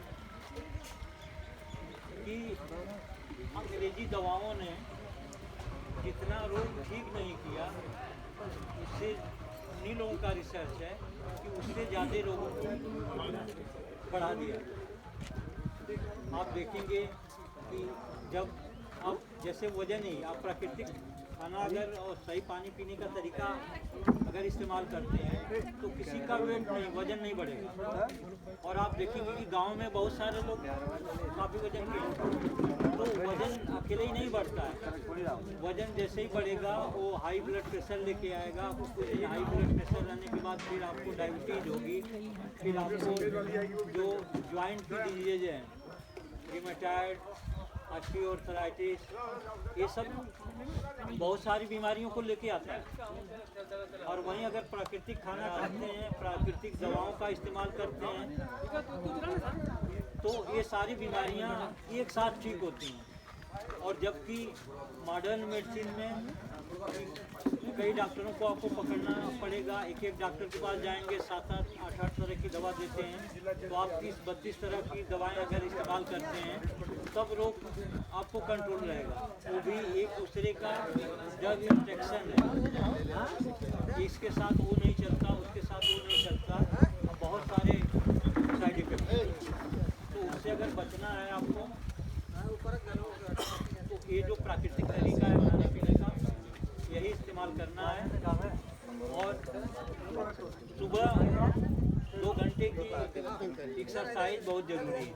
अगर आप योग और प्राणायाम इसका सहारा लेते हैं तो इससे भी बहुत सारी बीमारियां दूर होती हैं। और इसी का और अल्ट्रा मॉडर्न रूप जो है होम्योपैथी बहुत ही सूक्ष्म मात्रा, जैसे आपका घनजीवामृत के बारे में आप लोग जानते हैं कुछ? अच्छा, अभी फिर कुछ चर्चा होगी, वो अलग सब्जेक्ट हो जा रहा है। कृषि का सब्जेक्ट जो है हम स्वास्थ्य पे ही चर्चा करेंगे। तो जैसे जीवामृत जो है, एक देसी गाय 1 एकड़ के लिए खाद दे देती है 1 दिन में, और 30 एकड़ खेती कर सकते हैं। वैसे ही आयुर्वेद में अगर 1 चम्मच आप जो है तुलसी का रस इस्तेमाल करते हैं तो दिन भर में 3 बार इस्तेमाल करना पड़ेगा। और वही हम जब डाइल्यूट करके देते हैं तुलसी संगम, बॉटनिकल नेम है इसका, उसकी 200 पोटेंसी इस्तेमाल करते हैं तो 1 हफ्ते तक कारगर रहता है। और यही नहीं, चिकनगुनिया जैसे खतरनाक बीमारी सिर्फ ओसिमियम सैंक्टम का 4 खुराक लेने से, सुबह शाम 2 दिन लेने से बड़ी से बड़ी बीमारी ठीक हो जाती थी। जबकि अंग्रेजी में डिक्लोफेनेक सोडियम दवाएं, जिसको खा के हमारे गिद्ध जो है बहुत कम संख्या में हो गए, कुछ हज़ार की संख्या में ही, 2-3 हज़ार की संख्या में पूरे भारत में पड़े हुए हैं। वो डिक्लोफेनेक सोडियम जानवरों को दिया गया, और वो डिक्लोफेनेक सोडियम वाले मांस जो जानवर का गिद्ध इस्तेमाल किए और उनका लीवर खराब हुआ और उनकी संख्या बहुत कम हुई। तो इतना बड़ा दुष्परिणाम आता है एक मामूली दवाओं से। तो अगर प्राकृतिक खाना खाते हैं, प्राकृतिक दवाओं का इस्तेमाल करते हैं, प्राकृतिक दवाओं में कौन कौन सी दवाएं हैं, आयुष की जो भी पद्धतियां हैं, ये उम्र बढ़ाने वाली हैं। इसमें जैसे हमने होम्योपैथी का बताया कि बहुत सूक्ष्म मात्रा लगती है, ऐसे ही आयुर्वेद की तरह से यूनानी एक दवा है, उसके भी डॉक्टर हैं, उसके भी गवर्नमेंट के मेडिकल कॉलेज हैं, वो भी कुछ आयुर्वेद की तरह से है, उससे ज़्यादा प्रभावी, बहुत कम इस्तेमाल करने वालों हैं। जैसा कि आप लोग जानते हैं, आप बताइए, मैं भेज देता हूँ गाड़ी। ने उसको पैसे ज़्यादा दिया यूनान को, वो आज भी प्रचलित है। लेकिन खुद यूनानी का ही डॉक्टर जो है देखेंगे तो बहुत 2-4% की यूनानी दवा देते हैं, तो सब मॉडर्न मेडिसिन का ही प्रैक्टिस करते हैं। अच्छा, तो आना पड़ेगा कि आ जाएंगे? योग और ठीक जो प्राणायाम बताया हमने, ये भी बहुत एक प्राणायाम ब्रीदिंग एक्सरसाइज है, जिससे बहुत सारी ऑक्सीजन आपके अंदर बॉडी में चली जाती है। अच्छा, कैंसर जैसी बीमारी जब ऑक्सीजन का लेवल बढ़ जाता है तो वो ठीक हो जाती है। तो प्राणायाम आप लंबी लंबी जैसे सांस लेते हैं, जैसे औरतें हैं, कुछ औरतें बहुत धीमी धीमी काम करती हैं, अगर वो तेज़ी से काम करें, अपना बर्तन मारना हो, चाहे घर का पोछा लगाना हो, कुछ ये तो ये सारी ब्रीदिंग एक्सरसाइज लंबी लंबी सांस लेके करती रहें तो हो जाएगी। तो एक साथ अगर घर में आप प्रैक्टिस करते हैं तो ये सब भी आपका एक साथ कई काम हो सकता है। तो 2 घंटे अगर तेज़ी से काम कर लें, बच्चों को प्रैक्टिस में लाएँ, बच्चे से करा लें, तो आपका सारा काम, एक जानवर भी रखे हैं आप तो बहुत उसका भी काम हो जाएगा और फिर बच्चे स्कूल चले जाएंगे, आप लोग फुर्सत में रहेंगे। और कुछ इस तरह से समाज सेवा अगर 1 घंटा समाज सेवा का काम कर दें तो अपने अंदर भी प्रसन्नता आती है और समाज का एक बहुत बड़ा काम ही हो जाता है। आजकल गांव में नशा की प्रवृत्ति बहुत बढ़ गई है। हमारी पूरी गारंटी है कि अगर एक जो कितना हो नशा जो इस्तेमाल करता हो, उसको अगर गौमूत्र जो है 21 दिन लगातार पिला दिया जाए तो फिर उसकी जो चाहत नशे की होती है वो छूट जाएगी। जो पहले सुरती खाने वाले हैं, बीड़ी पीने वाले हैं, बहुत से गांजा, अफीम, चरस, क्या क्या बहुत सारी दवाएं चलती हैं और इस तरह से अब ऑनलाइन व्यवस्था है, घर भी पहुंच जाता है। इस तरह से गांव में बहुत सारी बुराइयां पहुंच गई हैं।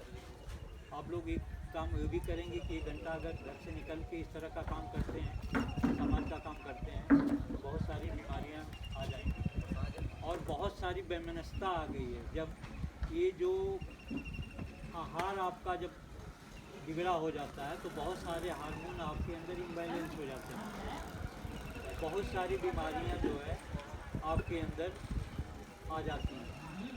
उसी में एक बीमारी है एंजाइटी, डिप्रेशन, ये सब आ जाता है। कुछ लोग हिंसा पे उतारू हो जाते हैं, घर में ही देखें शराब पी के आए और औरत कुछ बोल दी, औरत से गला ही काट दिए, जैसा आप लोगों ने पेपर में पढ़ा होगा, गला ही दबा दिए। तो ये सब जो चीज़ें हैं, ये सब अगर आपका आहार ठीक होता है तो इससे हार्मोन का बैलेंस ठीक होता है और इस तरह की चीज़ें जब आप करते हैं तो बहुत समाज में एक परिवर्तन आ सकता है। तो आप लोगों का काम यही गौ सेवा ही नहीं है, साथ साथ ये जो स्वास्थ्य के बारे में जो हमने चर्चा की है, इसको जागरूकता लानी है, लोगों को बीच में जाके प्रचार करना है। क्योंकि पहला सुख तो निरोगी काया होना चाहिए। आप शरीर यदि स्वस्थ नहीं है हमारा, बाकी सब बेकार है, फिर घर परिवार सब छूट जाएगा, समाज छूट जाएगा। हम खुद अपने आप से परेशान नहीं हैं तो क्या कर पाएंगे किसी। समाज सेवा तो बहुत दूर की है। तो सबसे पहले अपने शरीर का ध्यान रखिए। तो शरीर का ध्यान रखने का सबसे बढ़िया तरीका है धीरे धीरे चबा चबा के खाइए। 32 दांतों का उपयोग करिए, 2-4 बार में अंदर मत गटकाइए, उसको पूरा आराम से चबाइए, कम से कम 20 बार तो चबाइए। मैं समझ रहा हूँ बहुत सारे लोग मुस्कुरा रहे हैं, मैं जान रहा हूँ सबको खाना खाने की जल्दी रहती है क्योंकि दूसरा काम दिखता है। तो थोड़ा चबा चबा खाइए क्योंकि पेट में जहाँ आते हैं वहाँ दांत नहीं है, वहाँ जैसा आप भेजोगे वही बाहर निकल जाएगा। तो आप जो खा रहे हो शरीर के अंदर नहीं लगेगा, खून नहीं बनेगा, जिसको कहते हैं शरीर को अंग लगना, वो चीज़ नहीं हो पाएगी। तो चबा चबा के खाइए। कि जैसा तिवारी जी ने बताया कि खाना पानी जो है बीच मत पीजिए, या तो खाने के 1 घंटे बाद पीजिए, 1 घंटे पहले पी लीजिए, ठीक है, ताकि जो आपने खाया है उसका खून बन सके। आप जितना पानी पिएंगे खून बनने में उतना देर लगेगा और खून की क्वालिटी कम होगी, तो बेहतर ये, फिर पेट भी उतना साफ नहीं। तो ये सब तरीके हैं लंबे समय तक स्वस्थ रहने के। बाकी के डॉक्टर नहीं बताएंगे, मेरी फीस 1000 रुपये है लेकिन फ्री में बता रहा हूँ। ठीक है, धन्यवाद।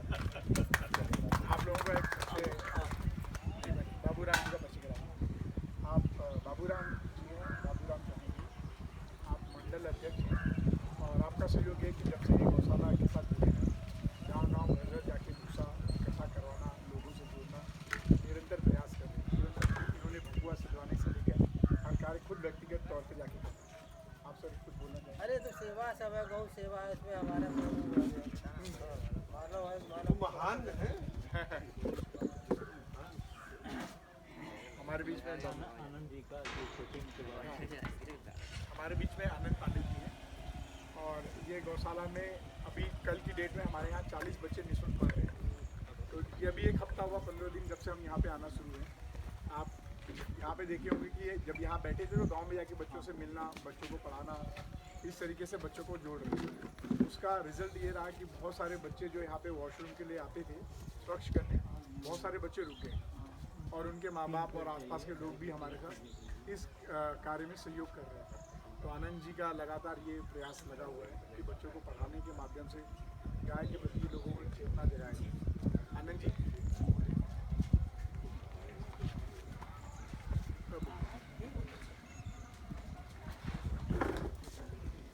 यहाँ उपस्थित दूर से आए हुए अतिथिगण और ग्रामवासियों, सबसे बड़ा अगर समाज के अंदर कोई पद होता है तो अध्यापक का होता है। अगर हम तनख्वाह को छोड़ दिया जाए कि अध्यापक 3000 वाला अध्यापक है कि 3 लाख वाला अध्यापक है, तो सबकी भूमिका लगभग बराबर होती है। हमारे समाज के अंदर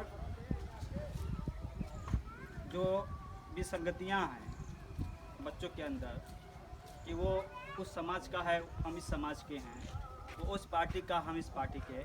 देखिए, जब भी मैं कोई बात बोलता हूँ तो समस्या कहाँ से आ रही है कि उसको हम नहीं छुएंगे, समाधान कभी नहीं हो पाएगा। मैं सच बोल रहा हूँ आपके सामने, क्योंकि लगातार मैं फेस करता हूँ।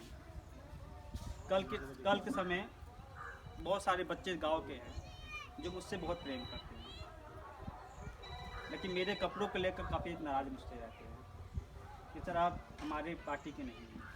ये बहुत संवेदनशील बात आप सबसे कह रहा हूँ, क्योंकि अगर अध्यापक की भूमिका सामाजिक परिवर्तन में अगर है तो अध्यापक को भी जो है उन तमाम सवालों को छूना होगा जिन सवालों को लोग अक्सर छूते नहीं हैं। कि जब हम बच्चों को निःशुल्क पढ़ाएंगे, हम भगवान को क्यों मानते हैं? क्योंकि भगवान हमसे कोई फीस नहीं लेते। हम प्रकृति को क्यों पूजा करते हैं? क्योंकि प्रकृति हमसे कोई फीस नहीं लेती। और समाज के अंदर जो ये अवधारणा है कि अगर आप मुफ्त पढ़ाएंगे इसकी वैल्यू नहीं होगी, मैं इसको बिल्कुल नहीं मानता। ये जो हवाएं बह रही हैं, अभी कोरोना काल वापस गया है तो सब ऑक्सीजन के महत्व को समझ चुके हैं।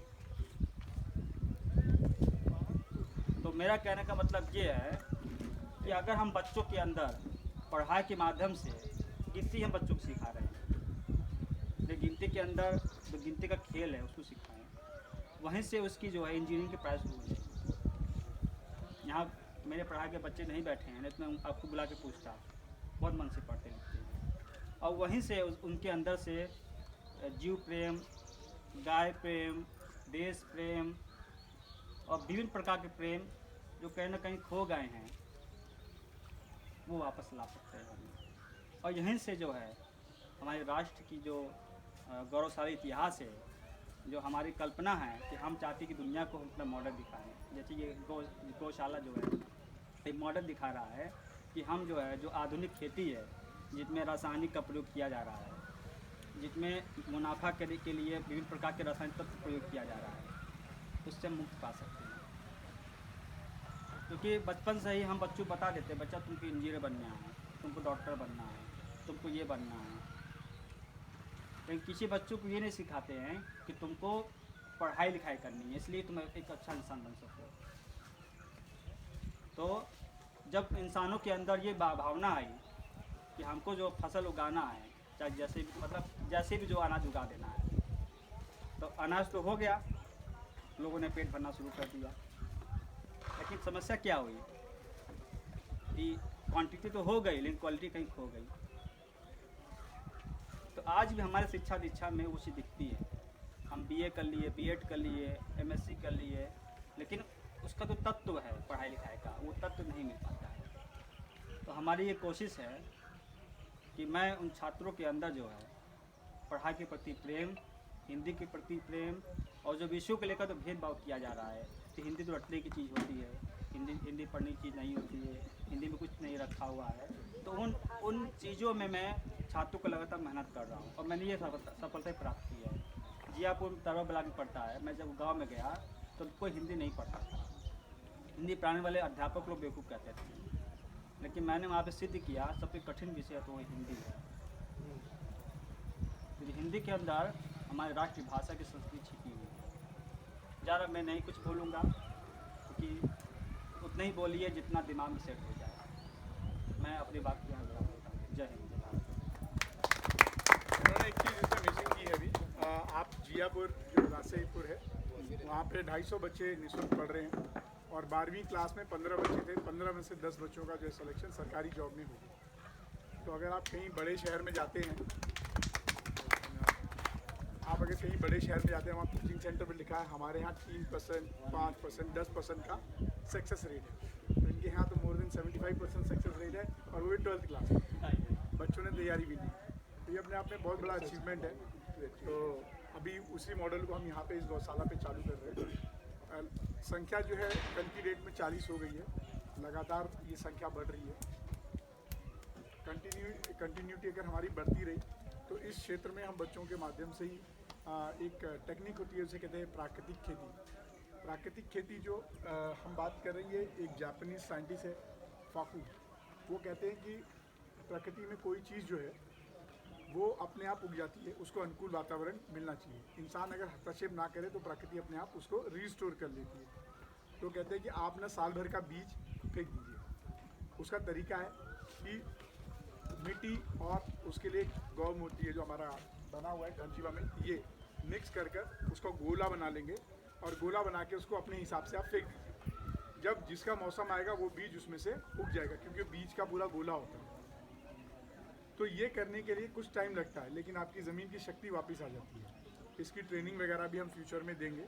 अभी हमने यहीं पे आज की डेट में करीब 500,000 गोले फेंके हैं। तो अगर आप ध्यान से चलेंगे तो आपको पता चलेगा कि मिट्टी में मिल जाता है।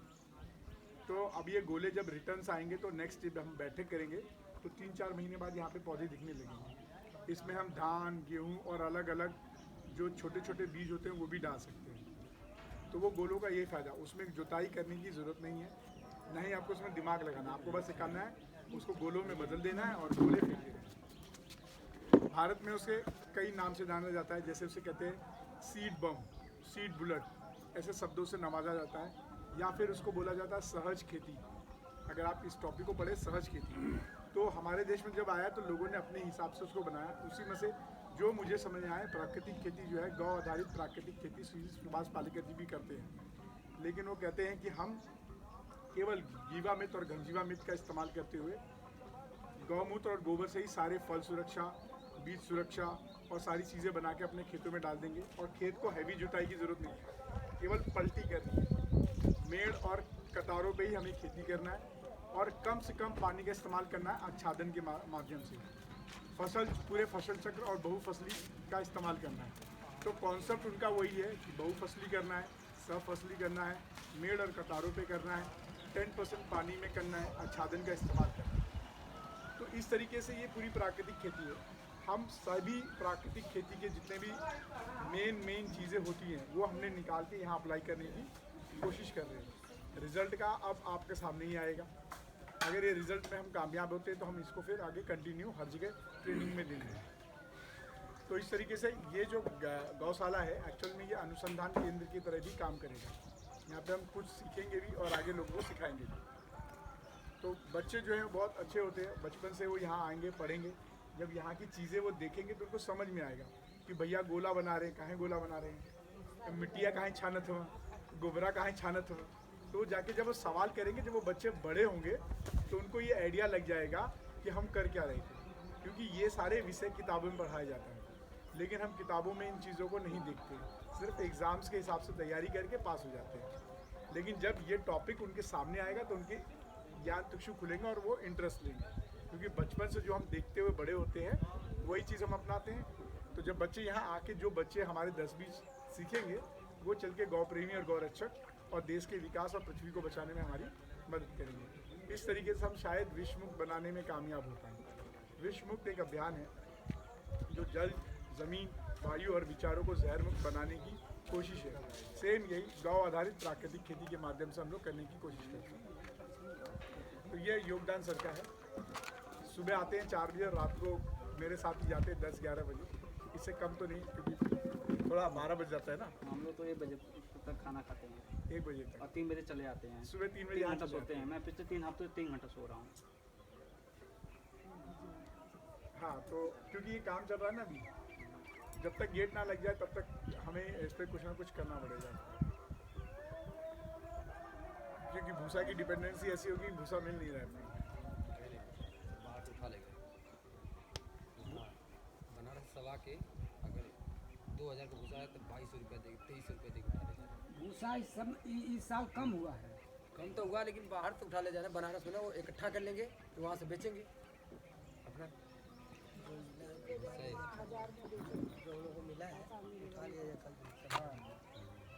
हम लोगों ने आपके माध्यम से पापा को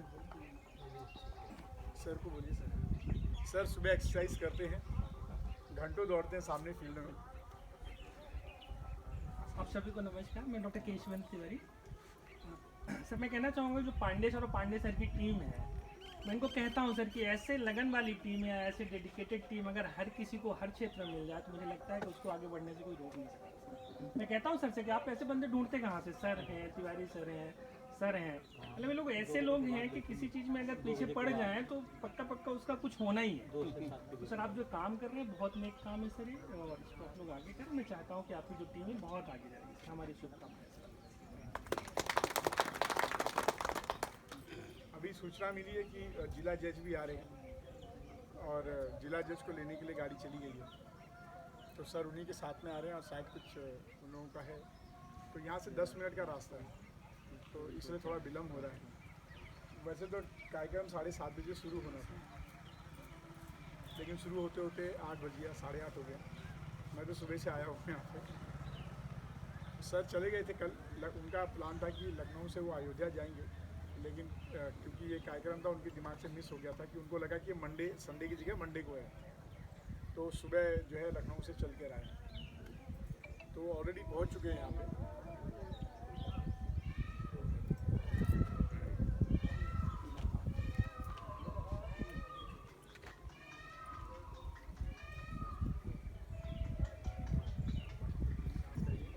हाँ, ये सभी गौरक्षक हैं और पिंटू भैया हैं, पिंटू भैया पर्चे कराइए सर।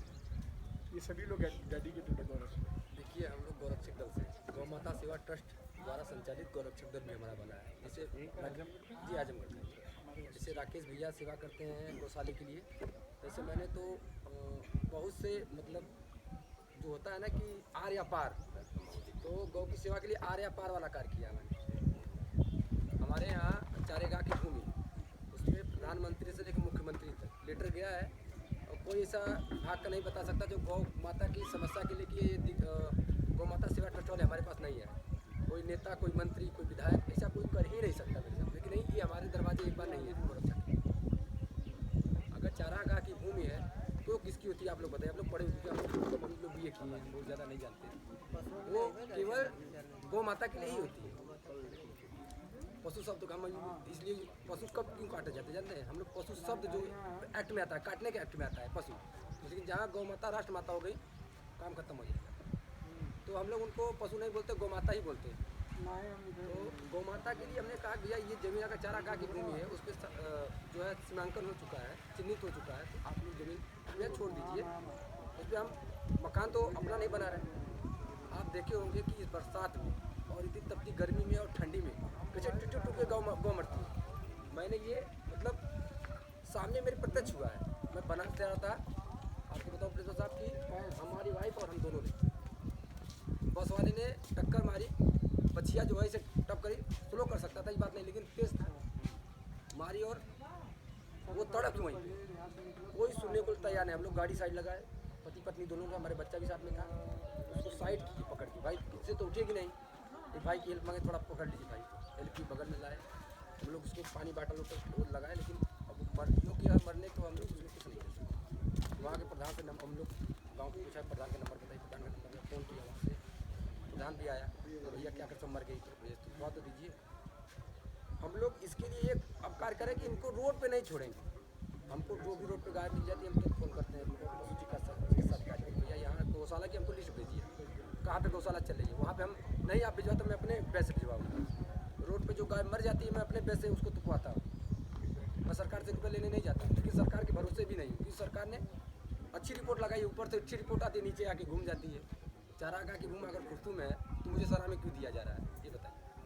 तो सराय भी खाली करवाइए, हम कुछ नहीं करेंगे, उसका घर भी उनका नहीं बना, वो भी गौशाला भी नहीं बनवाएंगे, लेकिन चारा बोने के लिए तो छोड़ सकते हैं हम उसमें, वो जाके चले ना उसमें, पेड़ तो लगा सकते हैं उसमें, लेकिन इसके लिए भी सरकार सुनने को तैयार नहीं। गाँव ऐसा है जहाँ चारागाह सभी लोग, लेकिन सब लोग हड़प के बैठे हुए हैं। तो हमारे यहाँ प्रधान भी हैं बहुत से लोग, मतलब अपने गांव में कुछ हटके हैं, लेकिन वो लोग कहते हैं कि कहाँ गौ माता कहाँ है, दिखाइए हमें गौ माता। यही होता है, जिसको काम नहीं करना होता वो कहता है कि लेके आइए तब करेंगे। हाँ, लेके आइए। तो दिखता नहीं है ना। हमारे यहाँ वीडियो इसरात अहमद है, वो कहते हैं कहाँ गौ माता है। मैं बोला कि मेरे साथ में महोदय बैठ चलिए गाड़ी पे, मैं गाड़ी लेके आता हूँ, आप अपना भी व्यय मत करिए, मैं अपना खर्च करूँगा। मेरे साथ में केवल पलना से आप जमुई चले चलिए, अब दिखा देता हूँ कितनी गौ माता है। 50 गाय ऐसा रोड पर रहती है, रोड पे 50 ये हम नहीं कह रहे हैं कि हिंदू मुस्लिम वाला मैटर नहीं, हम एक इंसान है, इंसान के हिसाब से उनको सोचेंगे। अगर गौ माता भूखी मर रही है तो इसमें हमारी आपकी कमी है, मैं क्यों छोड़ता हूँ उनको? क्या अपने हमारे बाप बूढ़े हो गए, माँ बूढ़ी हो गई, सोच हम छोड़ देंगे? जब तक काम योग करता, जब माँ ने तो अपने बगल में सुताया, हमने बहुत सा लैट्रिन बाथरूम कर, लेकिन माँ तो कभी काट के शरीर फेंकी नहीं। लेकिन हम तो उसका दूध पीते, वो भी तुम्हारी माँ है, एक धरती माँ है, एक अपनी माँ है, एक गौ माता है, ये तो माता है, ये तो सत्य है, इसे कोई कर नहीं सकता, इसे कोई काटने वाला पैदा नहीं। इसी के लिए हम लोग गौरक्षक दल बनाए हैं, और गौरक्षक दल में बहुत सा कार्य हम लोग करते हैं इसमें, लेकिन गौ माता के ही अनुकूल हम लोग कार्य करते हैं। भूसा मांगना हुआ, और हमारी देखिए इस टीम में महिला मोर्चा से हमारे जिला अध्यक्ष है छाया, पूरा सहयोग करती है हमारी महिला मोर्चा से, पूरा सहयोग करती है। जितने इसमें महिला रक्षक भी एकदम तत्पर है, अगर तहसील पे चलना हो तो गंगा 2 मिनट के अंदर कर लेंगे, सरकार क्या है क्यों? हाँ, अरे हमारे वही है ना कि एक कहावत है, हारूंगा तो हरूंगा, जीतूंगा तो थूरूंगा, तो हमारी महिला दल ऐसी है। जो आप काम कर रहे हैं लगभग 5 साल लगभग लगातार, वैसे तो काफ़ी 79 से किया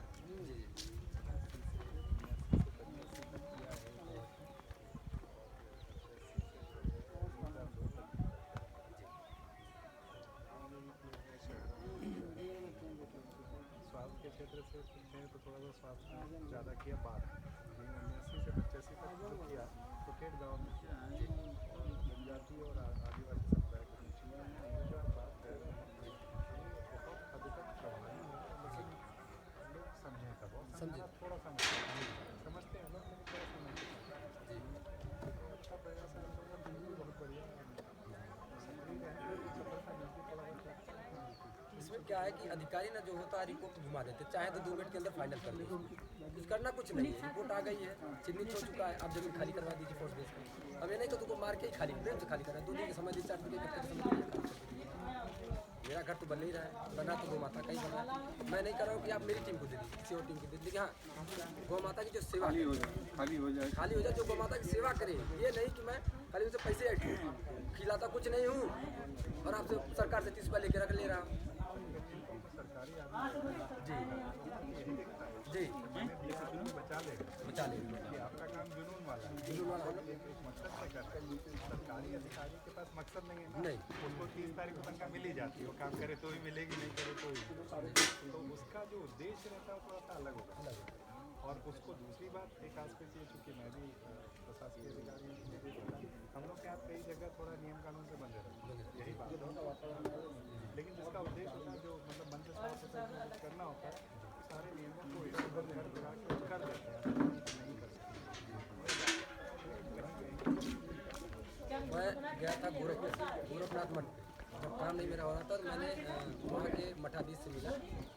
इस समय तो द्वारिका प्रसाद जी हैं, पहले तो वहाँ पे बड़ा चेकिंग होता है, बोला कोई बात नहीं, मैं चोर चकारा तो हूँ नहीं, चेक कर लीजिए, हम लोग सब लोग चेक करके अंदर भेजे। भाई कहा आजमगढ़ के नाम पे थोड़ा भड़कते भी लोग हैं, आजमगढ़ से आया है, अपराधी तो नहीं है, भाई ठीक है चेक कर लो। चेक करके मैं अंदर गया, किसी का जांच नहीं होगा, लेकिन आजमगढ़ का जांच हुआ। तो मैंने बोला, वहाँ से बात हुई द्वारिका प्रसाद से, बोले बेटा तुम्हारी मंशा बताओ। बोला सर मंशा तो यही है कि हमारे गौ माता को राष्ट्र माता घोषित किया जाए। अब तो राज्य में भी है, केंद्र में भी अपनी सरकार, उससे बड़ा भाग्य कोई हो ही नहीं सकता। चाहे तो 2 मिनट लगेगा कलम घुमाने में और गौ माता राष्ट्र माता घोषित हो जाएगी। लेकिन खैर दूर की बात है, मुहिम चल रही है। तो आपके यहाँ देखिए कालपात्री जी महाराज, उनकी टीम भी हमें सपोर्ट करती है, बहुत सपोर्ट करती है। तो वो बोले बेटा तुम्हारी टीम बहुत अच्छी है, तुम कार को मैं तुम्हारे साथ हूँ। उनकी टीम है, कालपात्री जी तो रहे नहीं। तो वहाँ मैंने कहा सारी बातें बताई। बोला तुम बेटा लेटर बनाओ और तुम अकाउंट खुलाओ, तुम्हारे अकाउंट में पैसा डलवाता हूँ। बोला महोदय मुझे पैसे की आवश्यकता नहीं, अकाउंट की आवश्यकता, केवल ज़मीन खाली करा दीजिए, मैं आपसे नहीं मांगने होगा चारे भूसे पैसा दीजिए। अगर मैं बजड़ा बुलवा दूँ उसमें या चरी बुआ दूँ तो ऐसा ही गौ माता का के टंच है, पैसे की आवश्यकता क्या है ये बताइए। लेकिन बोले नहीं आप पूरा लेटर लेके आओ। मैंने लेटर भी लेके गया, दोबारा बुलाए थे हम जा नहीं पाए दुर्गा के पास, लेकिन मैं तुम्हारी व्यवस्था करूँगा। तो जहाँ जाइए सम्मान मिलता गौ माता के नाम पे, लेकिन कार्य कोई करने को तैयार नहीं अधिकारी। हम लोग लड़ रहे हैं, आगे तक देखिए, कोशिश करना अपना काम है, कर रहे हैं हम लोग। और बहुत से लोग जाते हैं, भाई साहब को कल मिल गए, एक लोग अपने हिंदू कास्ट के मिल गए, अब कहेंगे हम क्यों कहें मुस्लिम ही खराब है, ऐसा नहीं। मुसलमान भी मानो तो मुसलमान होता है। वो भी वही कहे होंगे कि गौ माता है कहाँ दिखती है।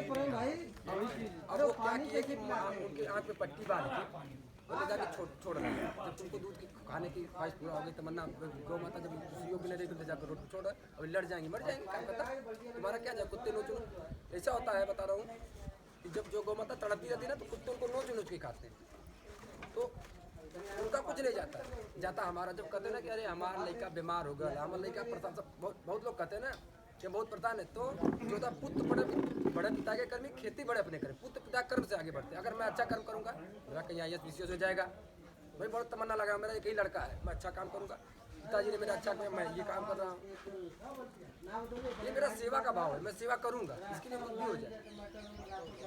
बहुत से लोग धमकी देते हैं, और अच्छा करते हो, चलिए दिखाता हूँ आपको। तो भैया आपकी इच्छा अगर मान ले, आप मान लीजिए, मुझे आपको उसी में है तमन्ना तो मान लीजिए, खुश हो जाए मार के। लेकिन जब तक वो रक्षक है तब तक कोई हमारा कुछ नहीं उखाड़ सकता, बाल तक बाका नहीं कर सकता। मैं रात बिरात निकलता रहता हूँ, अभी हमें फोन आ जाएगा कि नहीं बाला जगह भैया तस्करी हो रही, तुरंत टीम हमारी पहुँच जाती है। भाई साहब में नगर से मारते हैं, ये कुर्सू गाँव से मारते हैं, ये आपका लफियापुर ताहिर से मारते हैं, लालगंज क्षेत्र में मिट्टी में। तो जगह जगह से फोन आता, तो ये नहीं कि हम नहीं जाएंगे, नहीं, हम जिस स्थिति में रहते हैं, हमारे पास तलवार है नहीं, हमारे पास तो बंदूक है नहीं, सरकार ने दे नहीं रखी है।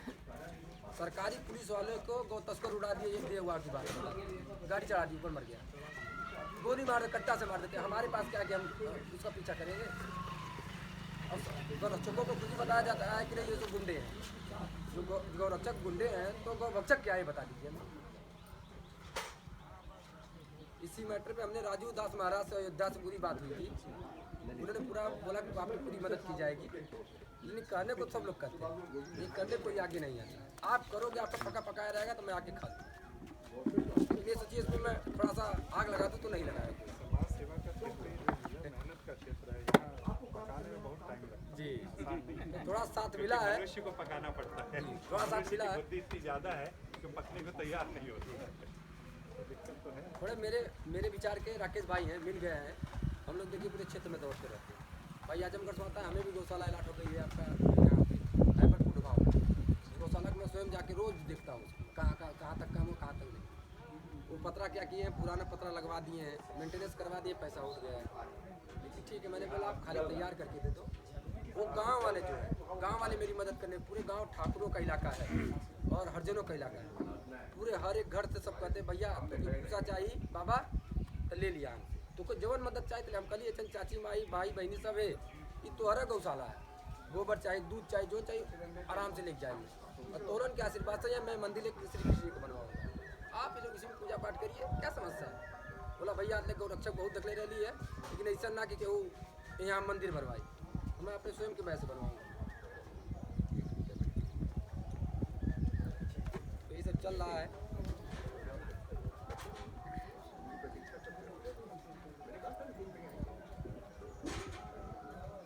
महिला में से कोई अगर बोलना चाहे, बोलिए, बताइए गौरक्षक बारे में। अरे बीजेपी से भी भाई है वो महिला सुना जाए क्योंकि आज मातृ दिवस है, विश्व मातृ दिवस है, तो आप सबको लिए एक जोरदार तालियां।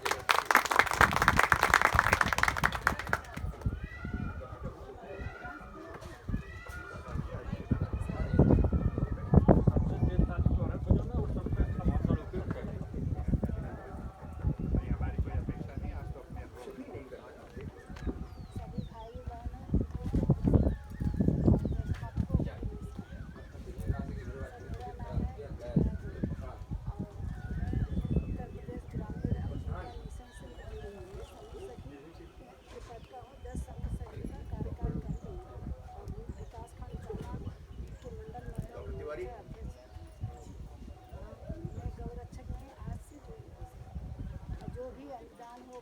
माता के प्रति जो भी हमसे सहयोग होगा और सभी दीदियों से भी सहयोग आपको जरूर दिलाएंगे।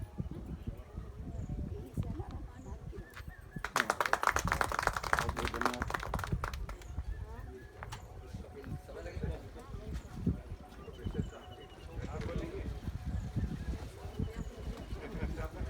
ऐसा अवश्य नहीं सब अपने अपने विचार रख सकते हैं। देखिए, ये तो सामूहिक कार्य हम सब लोगों को मिलकर करना पड़ेगा। जैसे आप घर गृहस्थी संभालते हैं, वैसे समाज को संभालना ही आपका काम है। और क्या,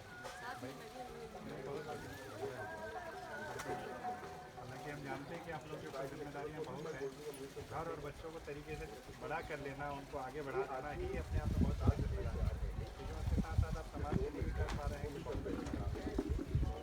और इसके लिए मुझे लगता है कि आपके पति लोग और आपके घर के जो बड़े बुजुर्ग हैं वो ज़्यादा बधाई के पात्र हैं कि उन्होंने आपको बाहर निकलने की परमिशन दी, आपको बाहर चलने के लिए विश्वास दिया। अदरवाइज़ बहुत मुश्किल होता है यहाँ मुझे धीरे धीरे 5 साल होने जा रहे हैं। मैं यहाँ का नहीं, मूल रूप से मैं भोपाल का हूँ। तो पहले जब 2-3 साल मुझे मैं आया था यहाँ नया तो 2-3 साल तो मुझे यहाँ का माहौल समझने में लग गया और बहुत मुश्किल से मैंने अपने आप को यहाँ एडजस्ट किया, क्योंकि यहाँ की थोड़ी सी विचारों में संकीर्णता है, एकदम खुलापन नहीं है और बहुत सारी चीज़ें पुरातनपंथी है। नए में कुछ भी एक्सेप्ट करने को तैयार नहीं है, नया परिवर्तन लाने को तैयार नहीं है। हमेशा वही पुरानी बात करते रहे, इसलिए क्या होगा, ऐसा तो होता नहीं है। ये बता रहे थे कि गौशाला के लिए तो ये मान के चलते लोग सिर्फ आपने खाने के लिए इसके हमारा उद्देश्य कि अपनी जेब से हमको खिलाएंगे, लेकिन लोग ये मानते हैं कि हाँ, तो यहाँ तो लोग ये समझते हैं सरकारी है और यहाँ आपको बहुत पैसा मिल रहा होगा। हम अभी आ रहे थे वहाँ से, यहाँ से किसी ने रास्ते में पूछा अब तो इनको बहुत पैसा मिल रहा होगा फ्री में, तो ये कर नहीं रहे हो। तो तुमने कहा नहीं, अभी तो नहीं मिल रहा, लेकिन भविष्य में मिलेगा और वो उतना ही मिलता है जैसे ऊँट के मुँह में जी रहा है। ठीक है, तुम्हें कहीं से जेब से लगाएंगे और उनका तुम लोग को भी देना पड़ेगा। इस बात उनकी बस की नहीं है, गाय को कौन खिला पाएगा इसमें? तुमको तो 2 रोटी 4 रोटी खाते कोई बना खिला देगा, इनको 50 रोटी लगेगी, कौन खिलाएगा?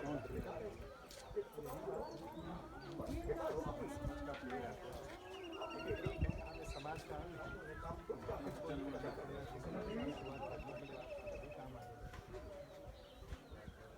हाँ भाई तिवारी जी, कहाँ रह गए साहब? भैया साहब आ रहे हैं 10 मिनट। साहब आ रहे हैं 10 मिनट, तो आप मोर्चा आप संभालिए। मैं तो जा रहा हूँ। कहाँ जा रहे हैं? मैं यहाँ से आया हूँ। नहीं, हम आपको